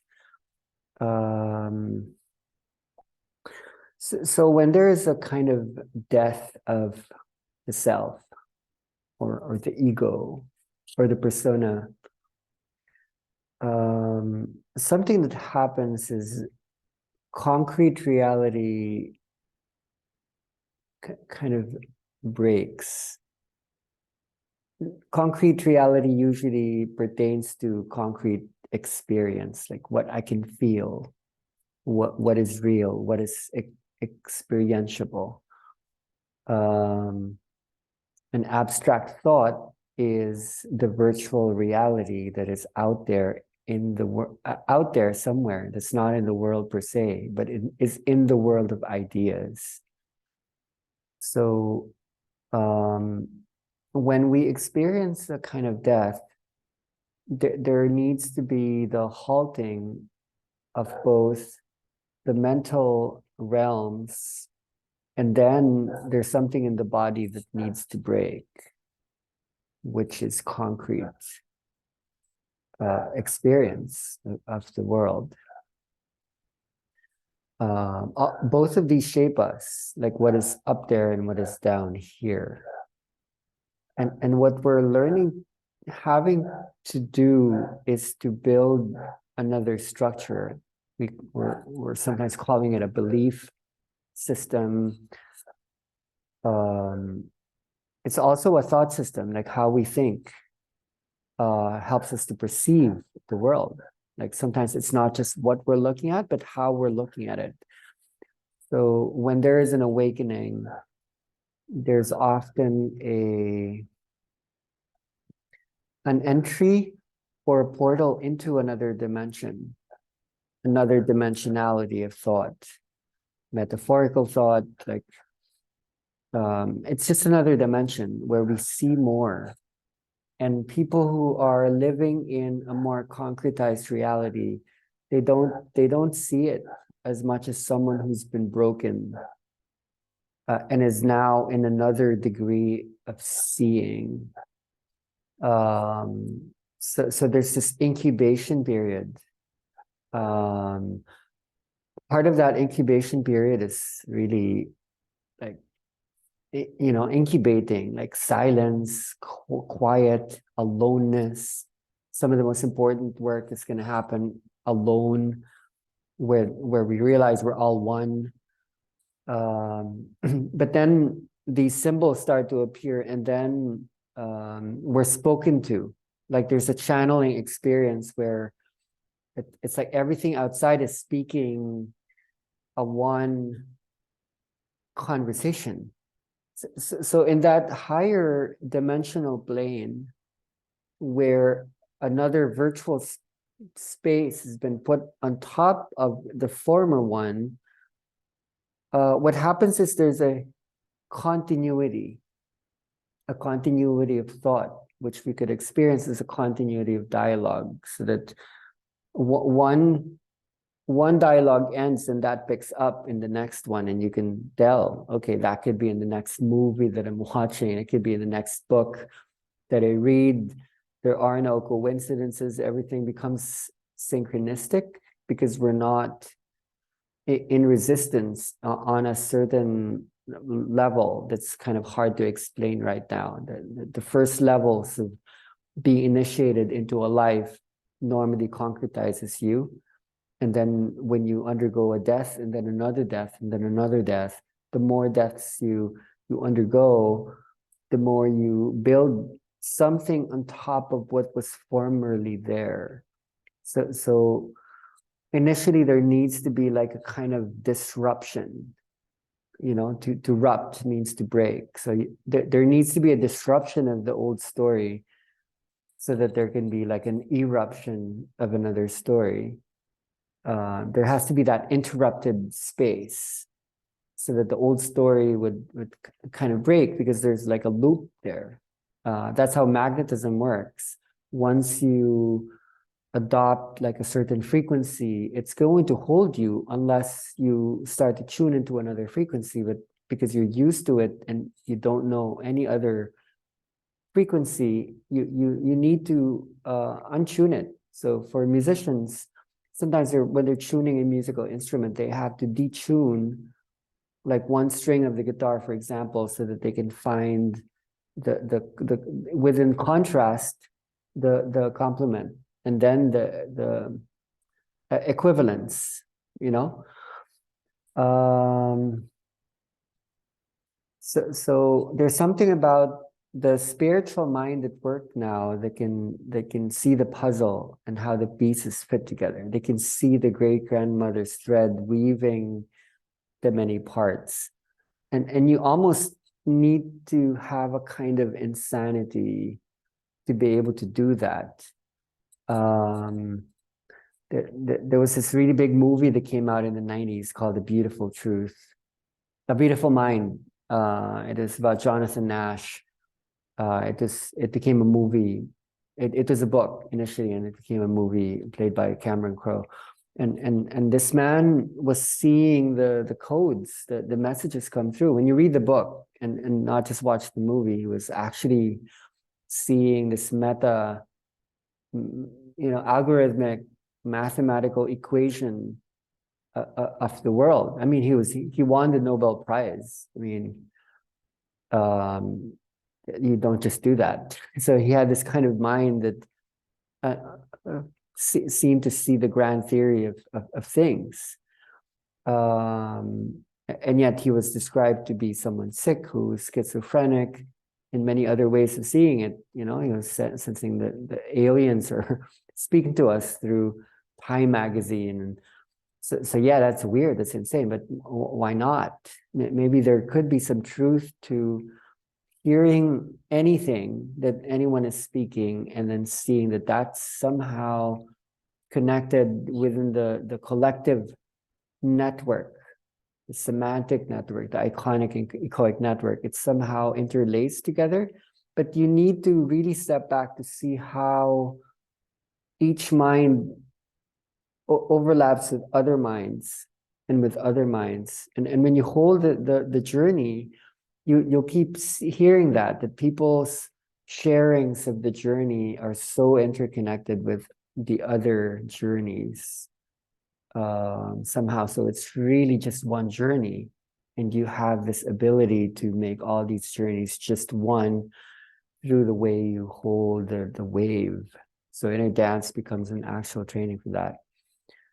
So when I used to come into the session space, I used to have this image conjured in my mind where I was Mother Kali and I was holding a knife, and I actually wield death, but in this non-threatening form where I'm just like this nice guy, but I'm actually going to cut and kill the separation from within. And so when that happens, something needs to give birth, and that's this oneness. For us to achieve that, there needs to be this other dimension put on top of the old one. It's probably not that simple in a linear hierarchical way. It's probably like around or within. It's hard to explain, but there's this new abstract plane, but we need to build a new concrete experience that lends to that plane. There has to be a new bodily experience of world for us to have a new understanding of world.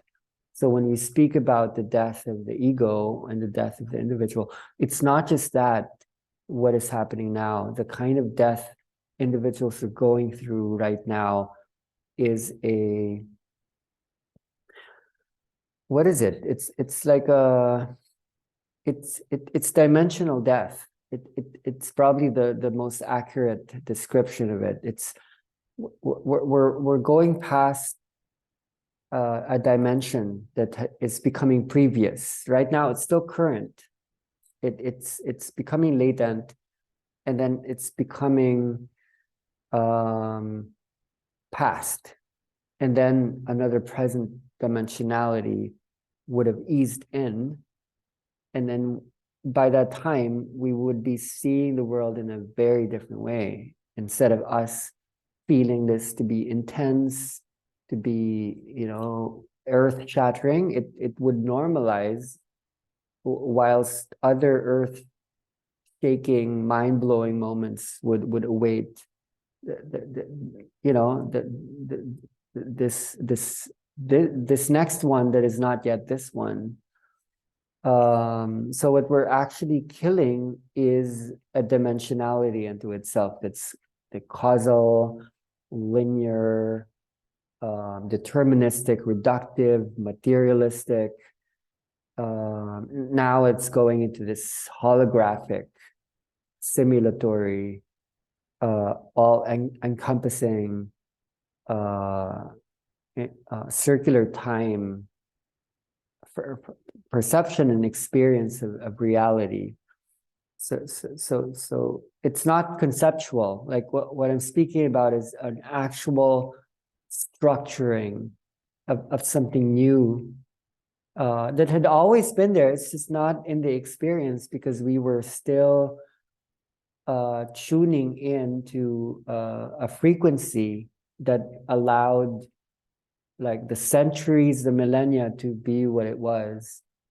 For us to come into this new plane, a new brain, but also a new language. And you're kind of describing it through symbols, through the throat chakra of the Great Pyramid, where there's like the chambers, right? There's something about the blue that's been coming up here in the sessions in Maya as well. The blue people, the blue stone. This had always come through the processes. There's something very sacred about the blue people, the blue stone, the blue crystal, which holds the key somehow that's meant to be received and given away as freely as possible. As soon as it's received, give it away, give it away.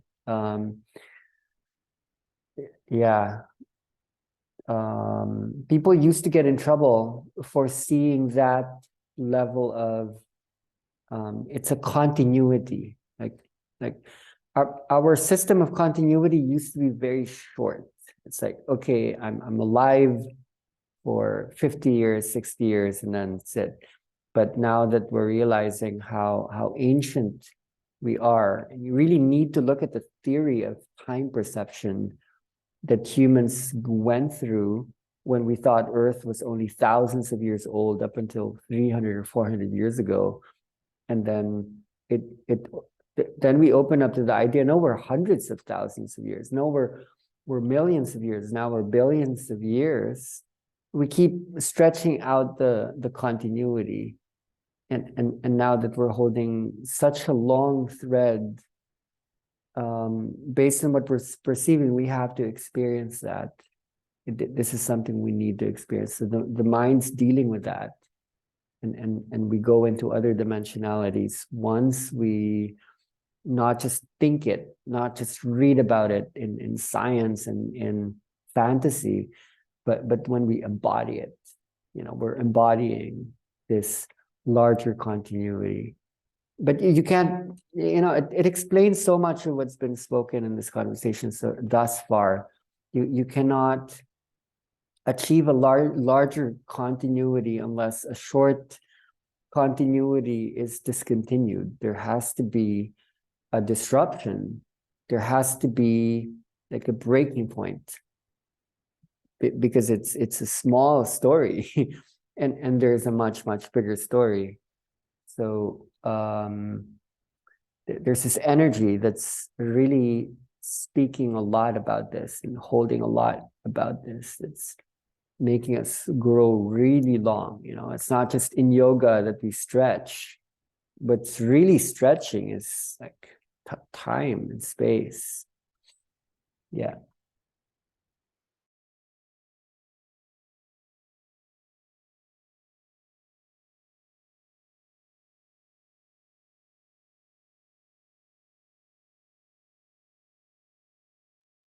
Hello. I would like to share a little bit about my journey. I also had these dark nights of the soul. I passed for to divorce, lose my job, getting sick, like all this start like 2018, and a lot of things happened. And I found another school that do kind of the same. And for me, it was like, wow, I need to know more. And I was like super curious. I traveled to other countries, even to study a little bit, to have some sessions. And always was like, you need to have more.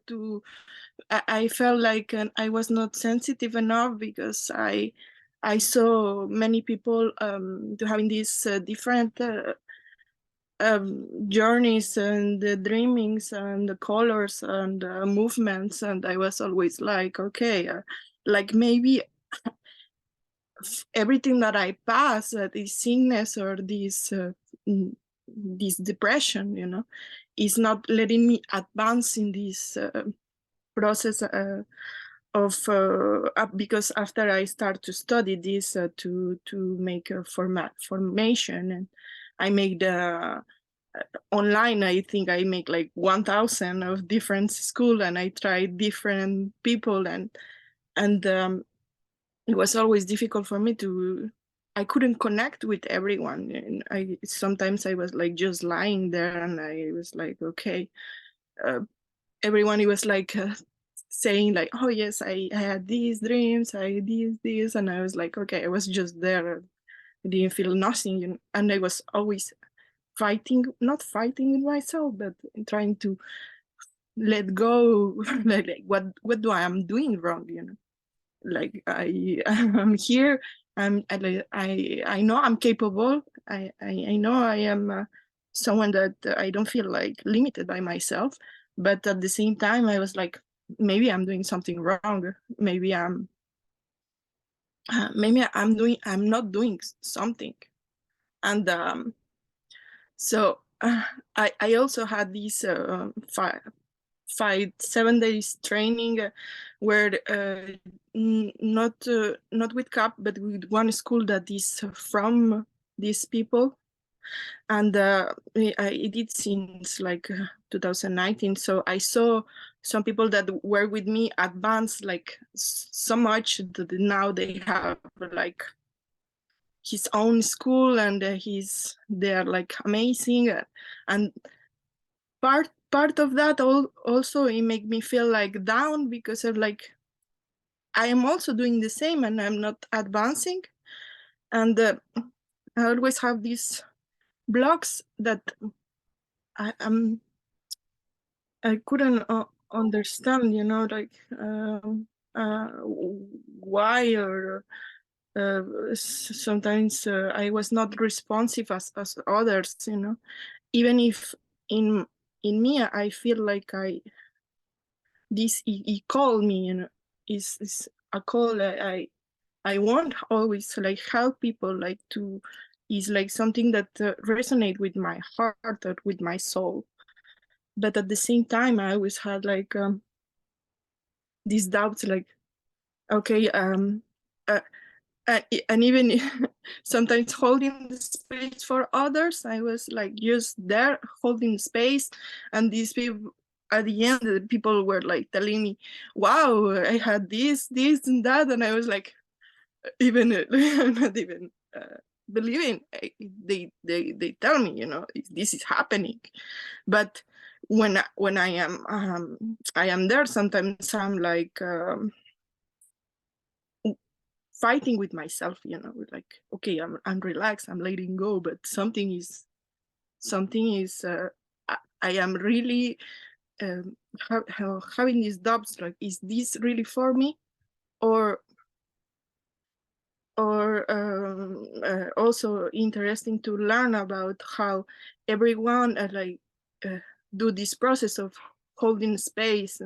Like for me, it's just trying just to empty myself and just be there and just go in the movements. But I never pass this line to say, oh yes, I gonna even many years that I is learning from this and making these courses and making this, I never be like I gonna do it for someone else. I gonna charge or something, because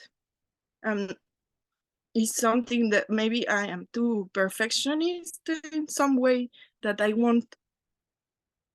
don't want to people think that I not giving what they are paying for. And always like insecurity in me, like I cannot like be yes, give me 35 euro and I feel like I'm gonna disappoint someone, maybe, and it's sometimes maybe just my blocks, and I just wanted to share a little bit about my journey. And hope to see you soon in Europe. And nothing. Thank you for listening to me. Yeah, thank you, Natalie. I do want to speak a little bit about this. Like the first, I don't know if you were in the first part of this call, but a lot of what I was speaking to is related to what you're describing now. A lot of the ways people have begun to understand this energy is that this is supposed to be for self-actualization, to especially in the way images are being used now, where we're made to see people who are amazing, who are powerful, who are, you know, there. And then on another part, we're realizing that it's not really about that.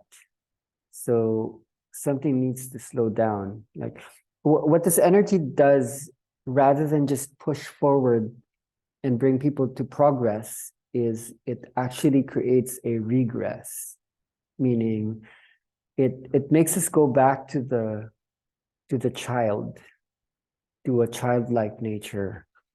And to a child, the child doesn't use the eyes as much as the child listens. The child doesn't like to compare. The child doesn't really have shame. Shame is something that's not inbuilt. It's something that's trained from the outside when we're told you're not good enough, you're not enough.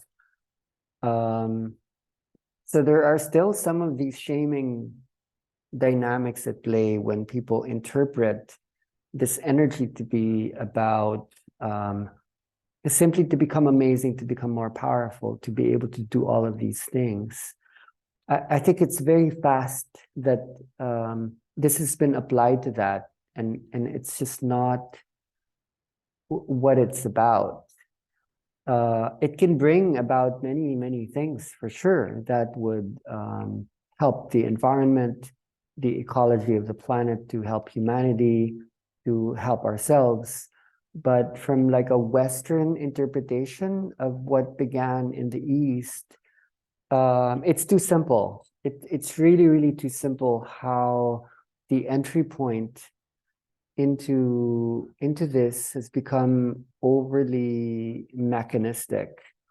And along with this excitement that people are building up within, especially an economic process. Like I've explained many times that I don't actually charge money per se when it comes to basic experiential workshops. What I do is I study the energy, and when people need to learn more about this, when there is a clear connection, people are then able to transact with me in a way that's simple yet strong. Because I myself am born in a shame culture where we always like to please others. We always want to serve and hold the highest for others before ourselves. And I consider that really, really beautiful. But when you intermix that with an individualistic normativity, it starts to compete with each other. So this energy is initially supposed to help us get in touch with the collective consciousness, and comparisons, competition, even the need for output is not in the actual equation of this, because the things that you describe are the very things that are leading to the destruction of human life on the planet. So it becomes entirely ironic, almost like the very reason why this is here has turned upside down, and that's what self-actualization, self-sustainability, self-security, self-love, self-belongingness do, as opposed to self-transcendence. So one strong mechanism at work that came out in Christina's sharing that people go through when people apply for the trainings or like try to go into like a spiritual community, and then there's like a rejection happening. What takes place that's disrupted is called validation. The thing is, when you enter into energy work, you actually start to go into social dynamics that's very deep. A lot of it could be relatable to family systems, so that the healer becomes like a mother and father figure. And we need to take care of that, so that there's not the energy of transference. It's usually given to teachers, gurus, healers, that there are higher and up there and hold more power. Inner dance is not supposed to be that way, but it's been interpreted that way already, because it's giving a lot of people status and a lot of ability to hold spaces that they weren't holding in the past, like really fast, without the slow. There has to be normally like a really slow process in traditions that that allow people to hold this responsibly. But because now this is very much needed, this is allowable, but at the same time, a lot of people don't have the tools yet to go through the dark night in a way that's integrative. So they have to go through the dark night even as they're accessing the power. That is something inbuilt in the energy itself. So a lot of this process actually needs to happen beneath the social media, beneath the excitability. And when you're able to hold that, you can actually feel permission from the energy itself that go and hold this, because you're holding the core. But the problem with the validation issue is that when communities are still holding this approval way, you know, when Christina describes her applying to something and gets rejected, okay, you're not the one who submitted the video, who's doing this thing that is acceptable. What we realize is that the people who are able to go beyond this need for validation from inside are the ones who transform the fastest. So the good opportunity for someone like you, Natalie, is that since you are feeling these emotions right now, you're actually in a good space to validate yourself, and you're already speaking it. It's just that you're in the process, and it's a valuable process. It's a much more valuable process than having sometimes these amazing things happening, because sometimes those would also give you validation from an external source, even though the experience is happening from inside.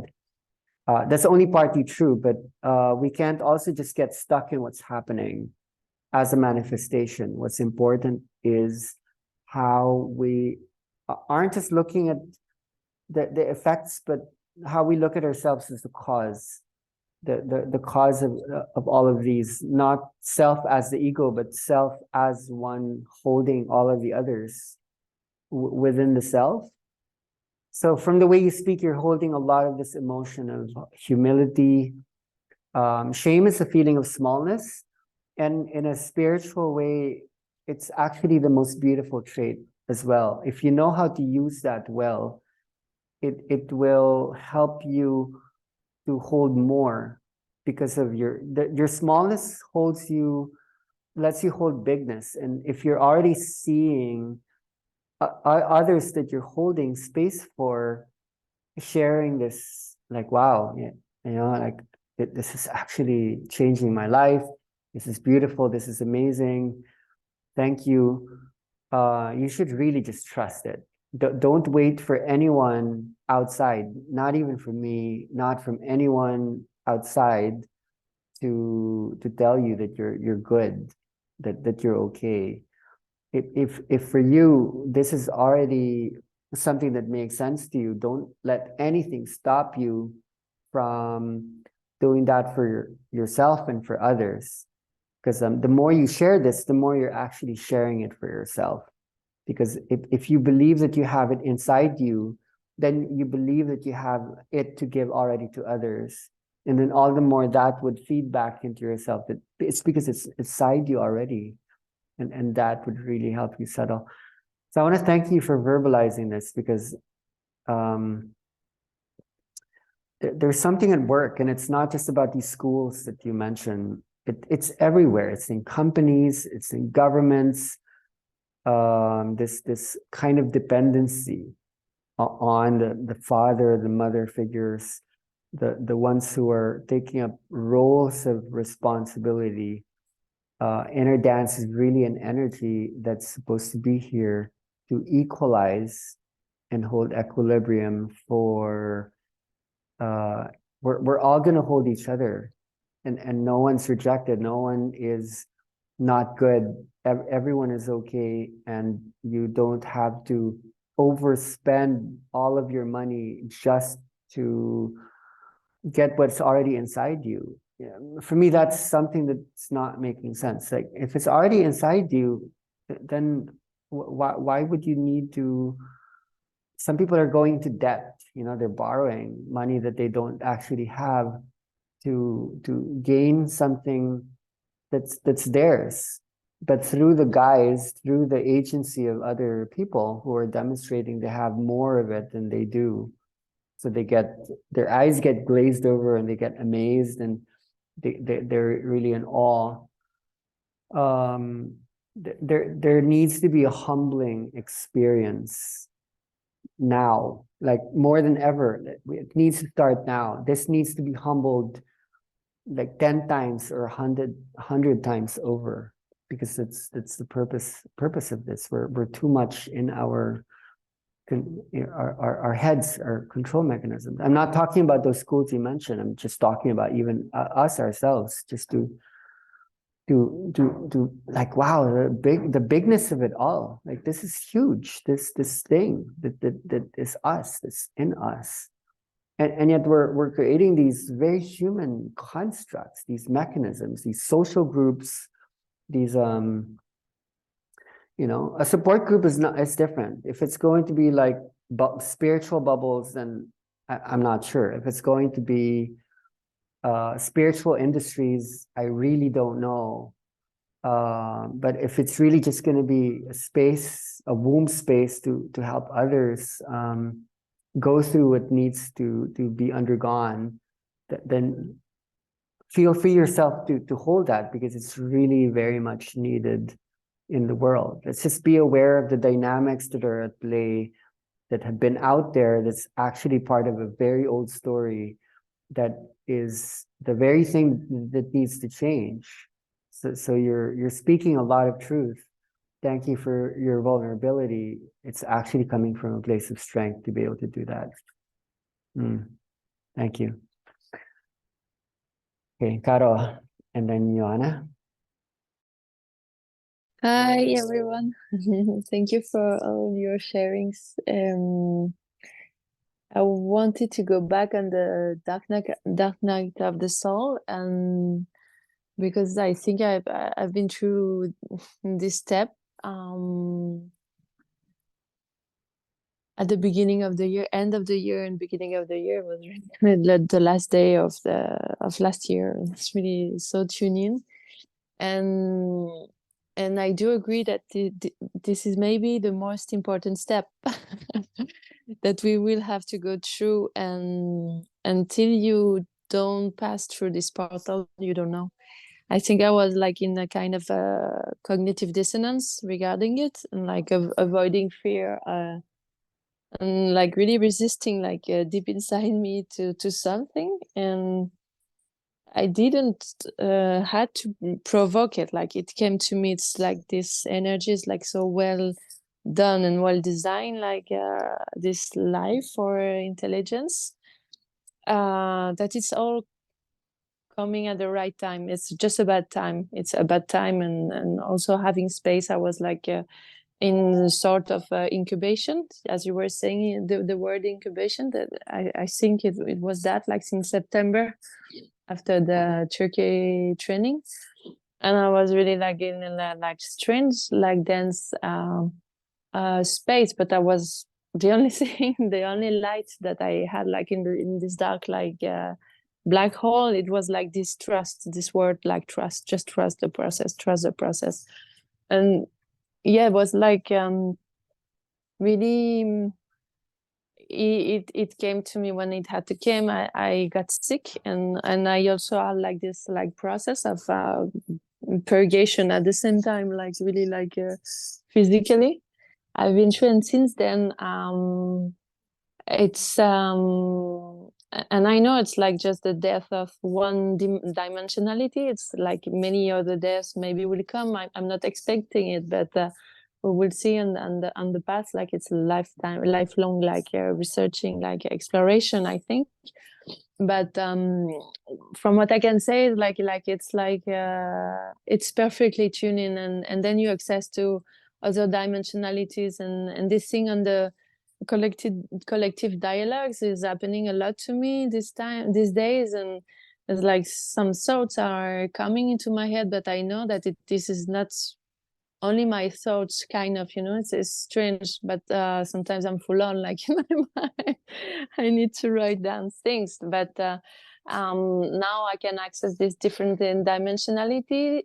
I don't need to validate like this thing with someone else. I think I just trust myself and trust where is it coming from, and I'm just starting to explore that. So it's really interesting, and it's really intelligent, and also what I've been seeing and experiencing is like it's like improving everything, every layers of your life. It's like I'm conducting my yoga classes, like really like I am everywhere, and I have this deep comprehension, like other comprehension is like all dancing all at the same all at once, but like really like it's like an orchestra, it's like really interesting.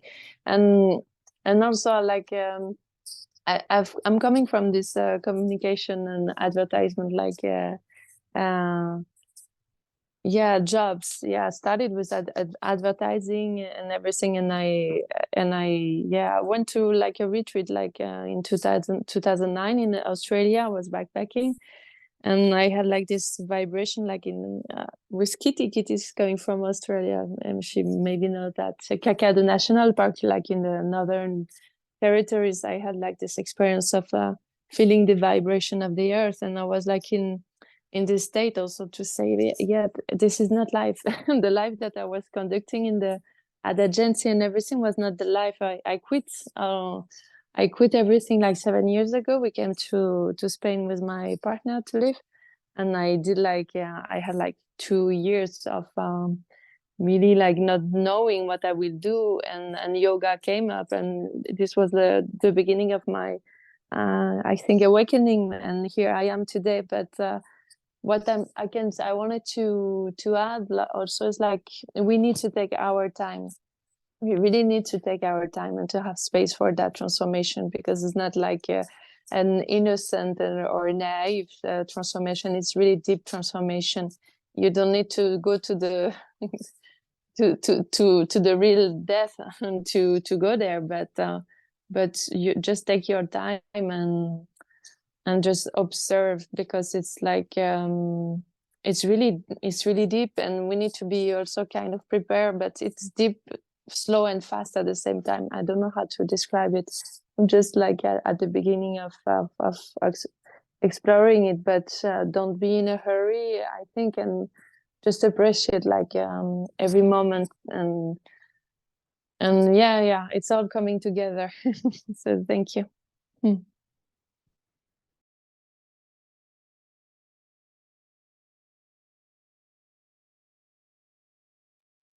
Okay, Johanna, and then Michael.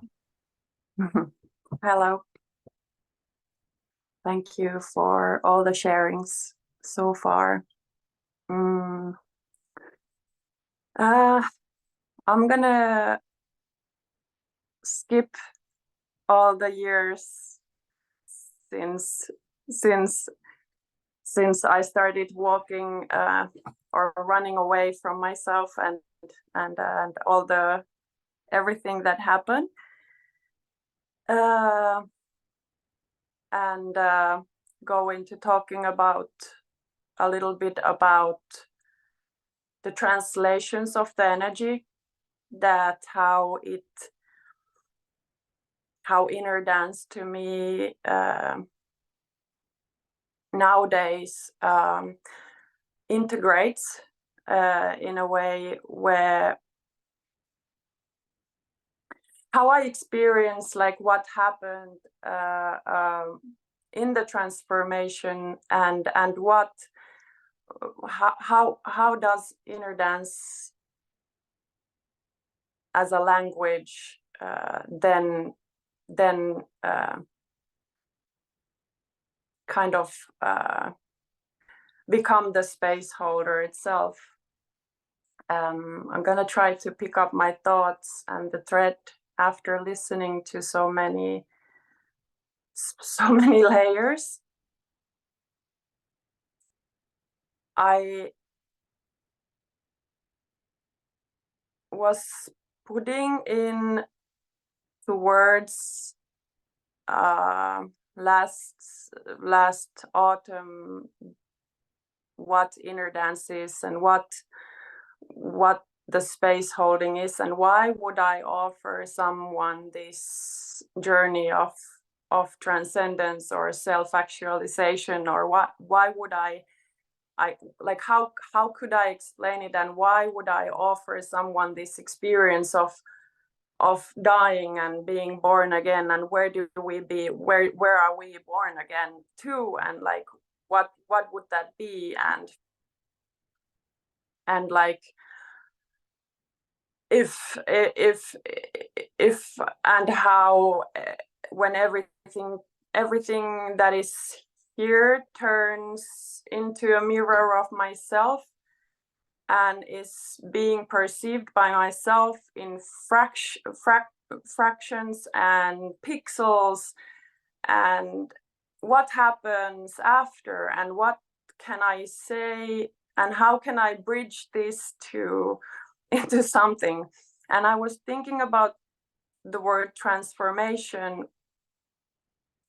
in a way that it's just something that already is and always is in everyone and everywhere, and the transformation that happens is just rearranging the information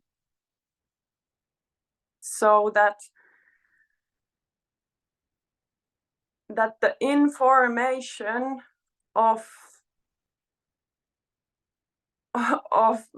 is rearranging and reforming in that transformation. And I wanted to, something came up to me when Pai was talking about the dimensionalities and the expansion and the continuity that I stop being the composer and I start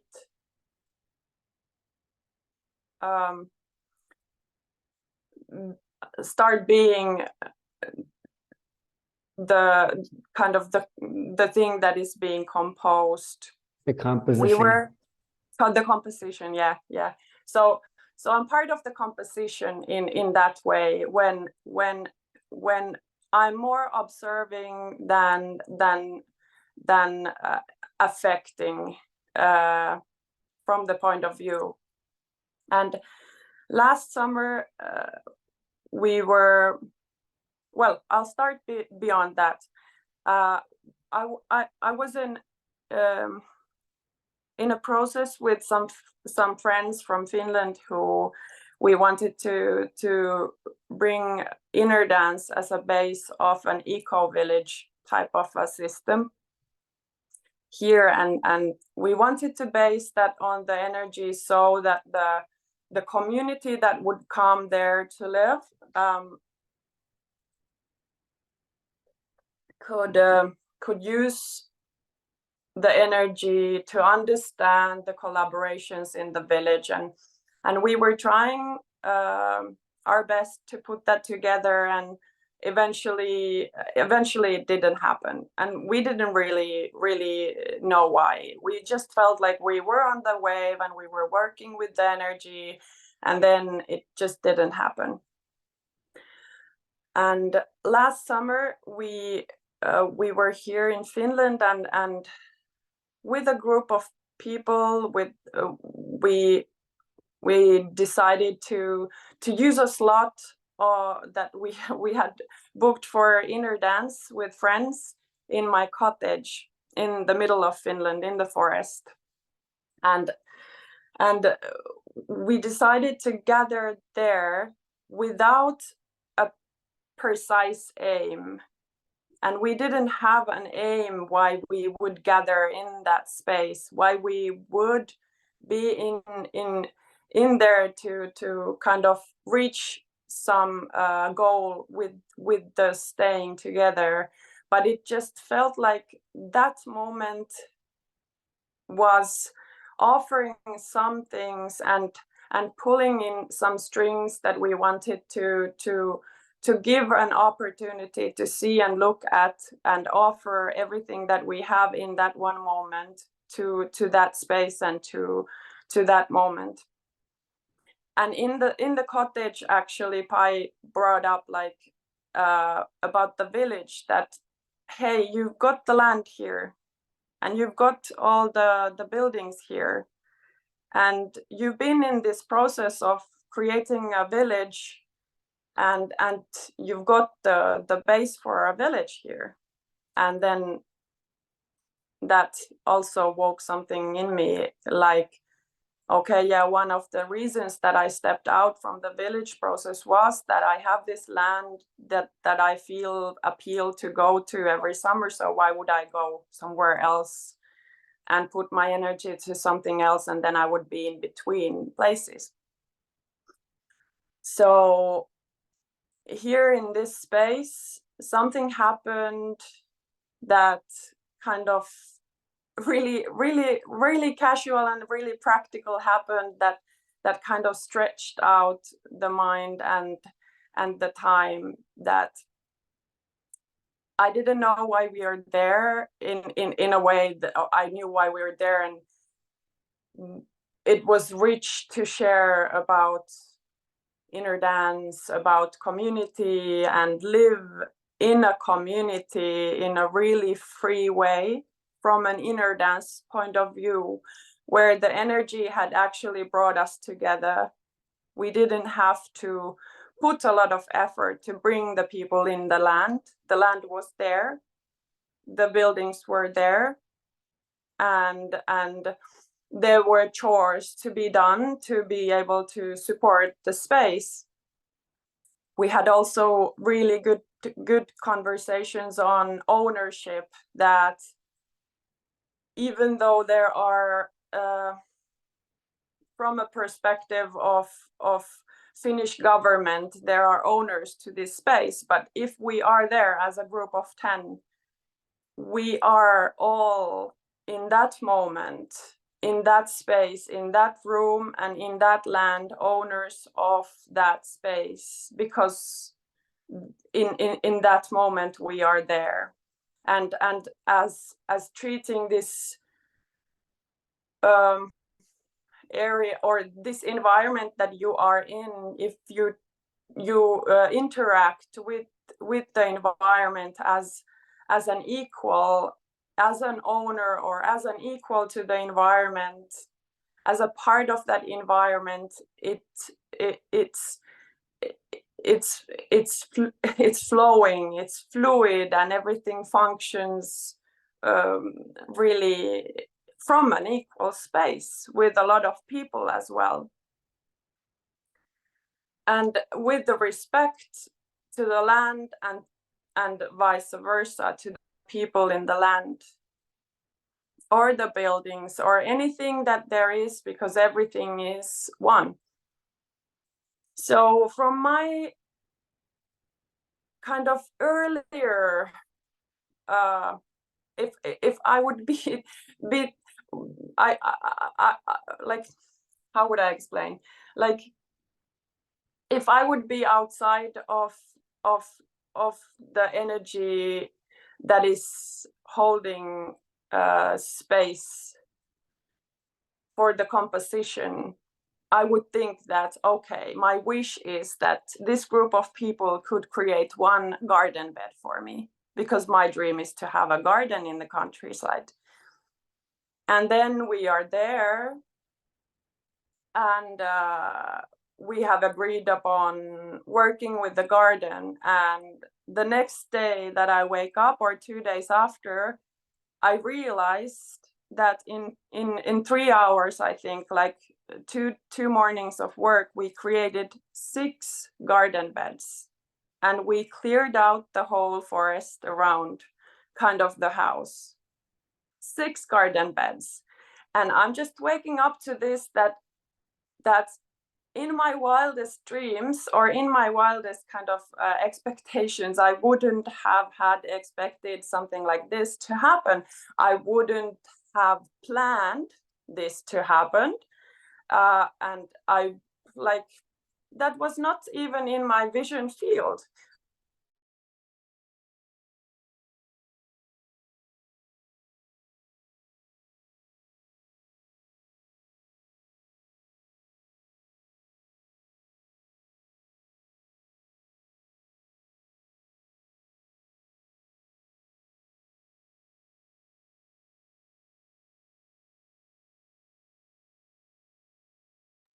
Wait, is it just her or is it me?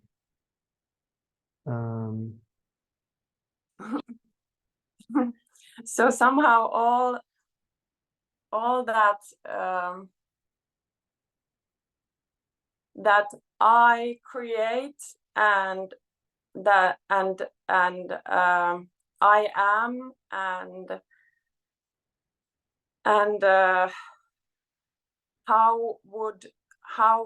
what am I, and what is creation, and what am I aiming to, is irrelevant, because it's in a way, it's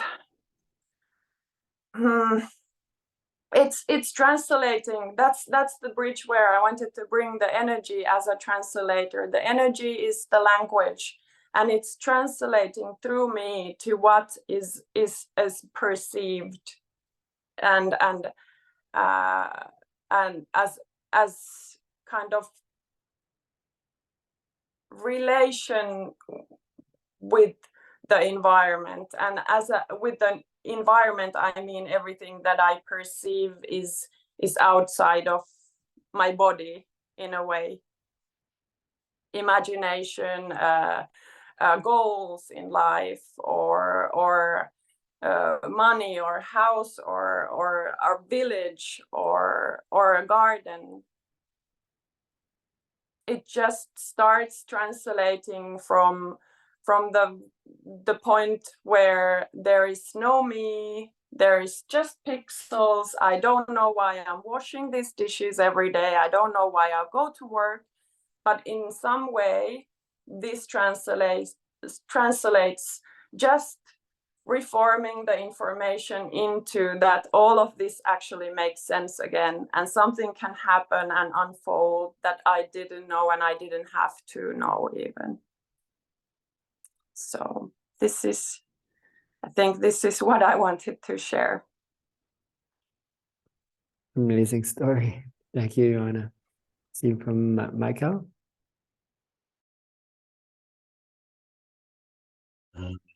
Hello. Yeah, it was nice to hear all those sharings, also yours, Kai, and actually it made me think about just by hearing all those stories, reflecting to your story. I think I'm really blessed that sounds maybe crazy, but that I have been going through a lot of very hard times in my life. And why am I so blessed is that it happened really early in my life. And the things that I'm learning now, that I was doing that already in that young time. I I was forgiving people who are doing harm to me, and because I was just a young kid, empathetic, and yeah, I'm not going into details, but let us say that my brother calculated 80 times and I calculated 50 times, but it should be like between 50 or 80 times that I have been reanimated. Beside that, and maybe also, the psychological traumas that people are telling you that you are not good enough and you cannot do those things and your dreams are not realistic. Maybe that's why we are pleasing people, because we want to do and help, and I have always seen it really in a rational way. Okay, I've been studying a few religions just because there was a period in my life that was looking for things. I didn't find it over there, and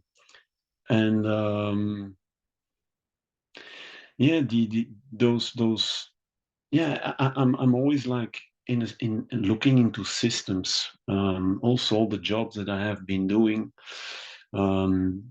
I did some really incredible things, enormous successes, but not because I was the best, just because I was looking for the system into the system. I also, for that, I had a system like, I always said something like, the lower the lows, the higher the highs. And when I saw around me also people who have been through difficult things, sometimes they are really happy also, and that also was something that, because I kept on opening my heart, and when you open your heart, you get stabbed in your heart also. But I always said, oh, I open it again. And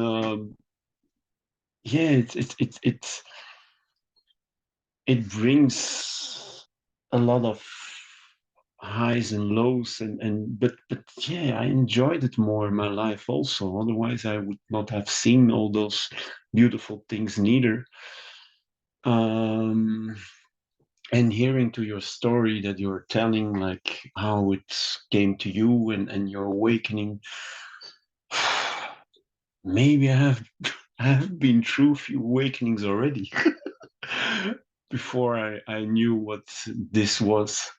And it was all in a different shape. The thing also that I'm thinking a lot in this period, because we are the mother and the father for a lot of people, and I've been mother and father already for for a lot of people, because I knew that system, and it helped me, and like willing to help people, to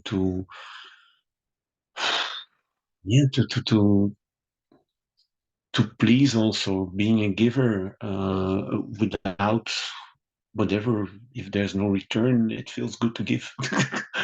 um, and um, and also because I was maybe a lack of receiving love, then you give, and if you get some love back, then it's okay. But in the meantime, I love myself a little bit more than so it's selfish. I'm an egoist. um so but what happens also in that periods, and it's also a little bit the ego, that if you have conquered also a lot of troubles and you have passed already a lot of high mountains, then you get like, I'm an animal. I'm a beast. I can conquer everything, and also, yeah, maybe it has been a weakness also for me to, when I saw people that are in trouble, or they need help. I can even tell that I felt the women that needed help, I maybe was a little bit more attracted to them, even, to be honest. Yeah. Which is not a good thing, I think, because yeah, it should be both ways. That's something you learn by the years. And also people around me. It's like a certain moment. It's like you're the only one in the water who can swim, and you're like a bow for them. But if they all come around you, then yeah, then it's you who are sinking. So I have been through those moments already in different shapes also. And also that the ego has always been there, like, yeah, I'm a beast, I can conquer that. But yeah, the last 3-4 years, it's settled in here, in my, I don't know, it's Mills pancreas, something over there that's trauma, and yeah, I'm eating very healthy and all those things, so it's not, I don't feed it, let us say, yeah, like that, in a bad way. But yeah, then it feels like each time that you are again experiencing toxic moments, that it goes in ups and downs. So and that's why I came in contact also with the energy. Maybe it was the same period also, that 3 years ago I started, and maybe I became a little bit more vulnerable also to it. The period that I'm now, it's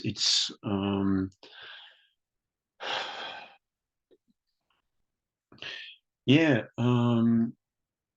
half a year ago, I have always been looking for the system that would save the world. Because yeah, when you have experienced already a lot of life-threatening moments, and moments that you say, it doesn't matter, that is like, that's a light that goes out, and it's like the television, you put mute and it's done, and it doesn't matter. And yeah, whatever I receive in life, I'm so grateful for that. But then apparently there comes a sort of survival instinct that goes beyond everything, that goes beyond your own life, that is like, yeah, survival instinct that is for, it's not like a Miss World, like, yeah, I want to save the world. No, it's it's just like, it's natural that you're, yeah, that I was looking for, like, how can I manage that, the way that we are going through, that it's not the way that we should go through, we should be going that way. A little bit like I said last week, why is it that the things that make sense sound so unlogical, or the things that sound logical seems like they don't make sense? And so I was looking for that system, and now that I've discovered the energy and how it floats in me, and yeah, first years, for me it was like, okay, I have to experience it all the way. I like to explore the extremes of it. I want to dive really deep and feel really bad, and then I want to feel really happy, and so I can find myself back in the middle somewhere, knowing where the boundaries are for myself. And yeah, since last summer, I have been learning that with Elliot, and I came back and was like, yeah, if we are not able to find a system that we can copy like for 8 million times and bring it to in everybody's head, which is not possible because, yeah, nobody owns the wisdom, and even if that would be possible, that will never be enough. So if we can go from the outside in, we should maybe go from the inside out. And now I'm like, okay, maybe that's the system, and maybe that's what we need, and that's what the world needs. So I'm again there like, I want to go for it.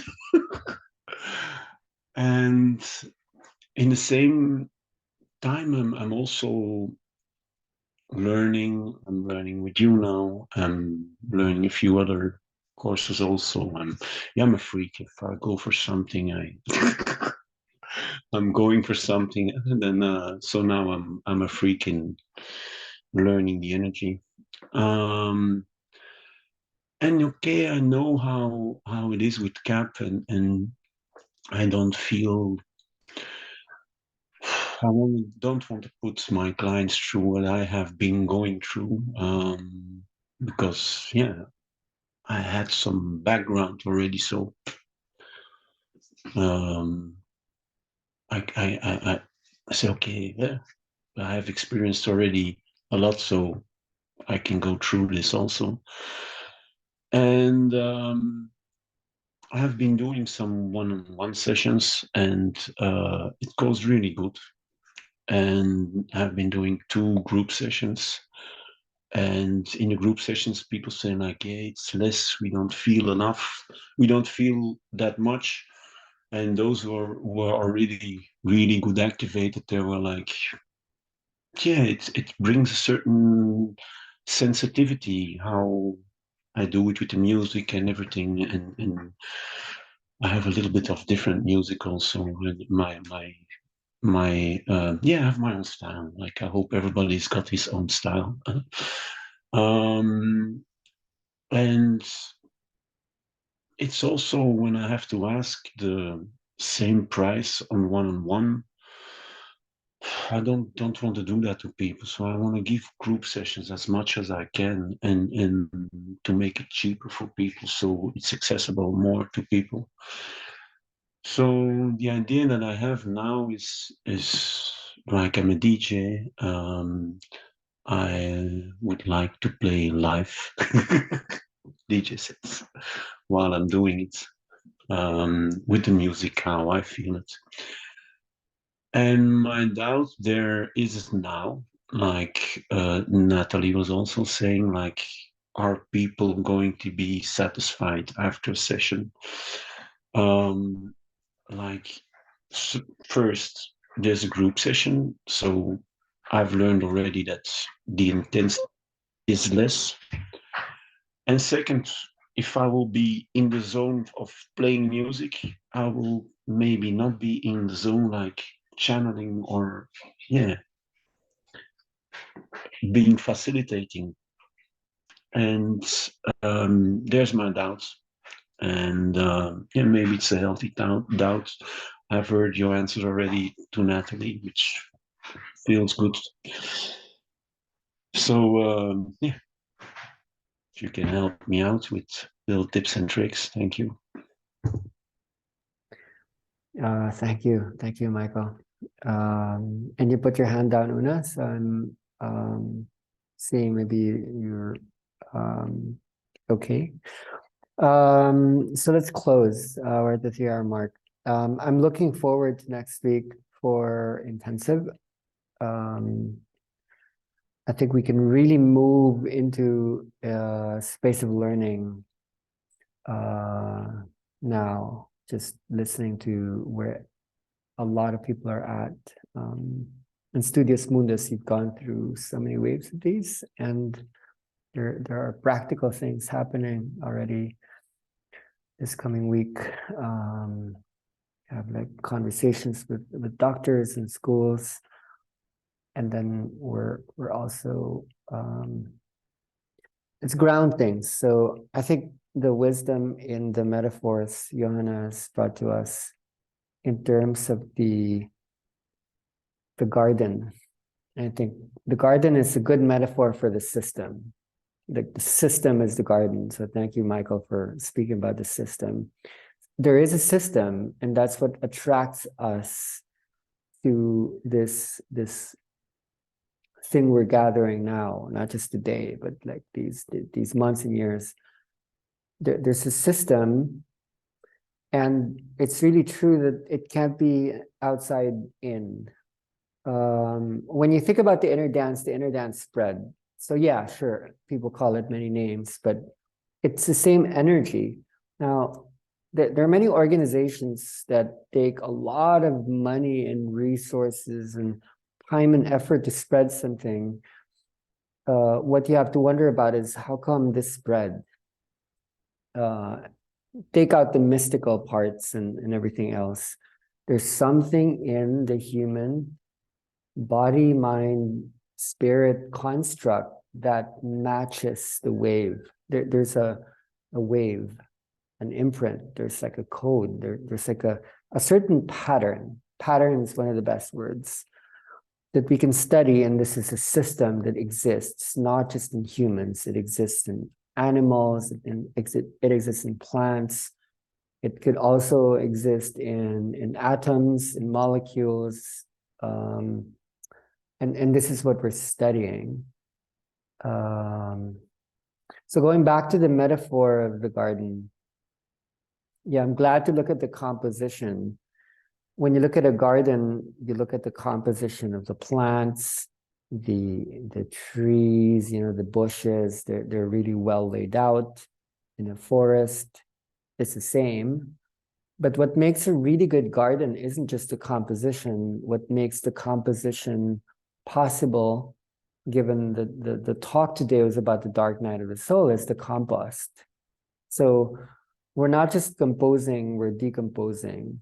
So I'm really glad we were able to hold the dark space today, the black space, this black time. Because the people who are more open, usually through the breaking apart, when you're broken down, that means basically you can hold more. When you're actually fixed, it means you could be holding too much. You have so much going for you, and I've held so many bodies that are kind of fixed, but there's not so much there. It's actually in bodies that have been broken, where pure soil, pure earth comes from the compost. You know what, like badly decomposing composts look like and smell like? It's just not so organic. Let's say, a whole bunch of inorganic things were thrown in, and but when there's like good microorganisms, when there's good moisture, compost smells like good earth. And what you need to worry about isn't so much the plants when you do a garden in a permaculture environment. What you need to worry about is the soil. If you have good soil, the plants, the seeds would grow. If you're worrying too much about the plants, then you've got a problem. What you want to worry about is the garden bed. That's called soil management, which is soul management. So I think an inside-out approach, based on where Michael was coming from, is when you fix what's inside, the outside will manifest. This is what Johanna was speaking about. That's so important regarding the garden. Like, she was trying to think about it. She was trying to worry about it. It wasn't happening, but when she just let go, the community helped her, which means that if you really believe in something and you take care of you when you're whole, when you fix what's inside, the outside will actually fix itself without even you lifting a finger, because you trust. You don't need to work so hard on building entire organizations to manage this thing that's already innate inside. So we're really just being handed a brain and a body and a spiritual container that can hold more information.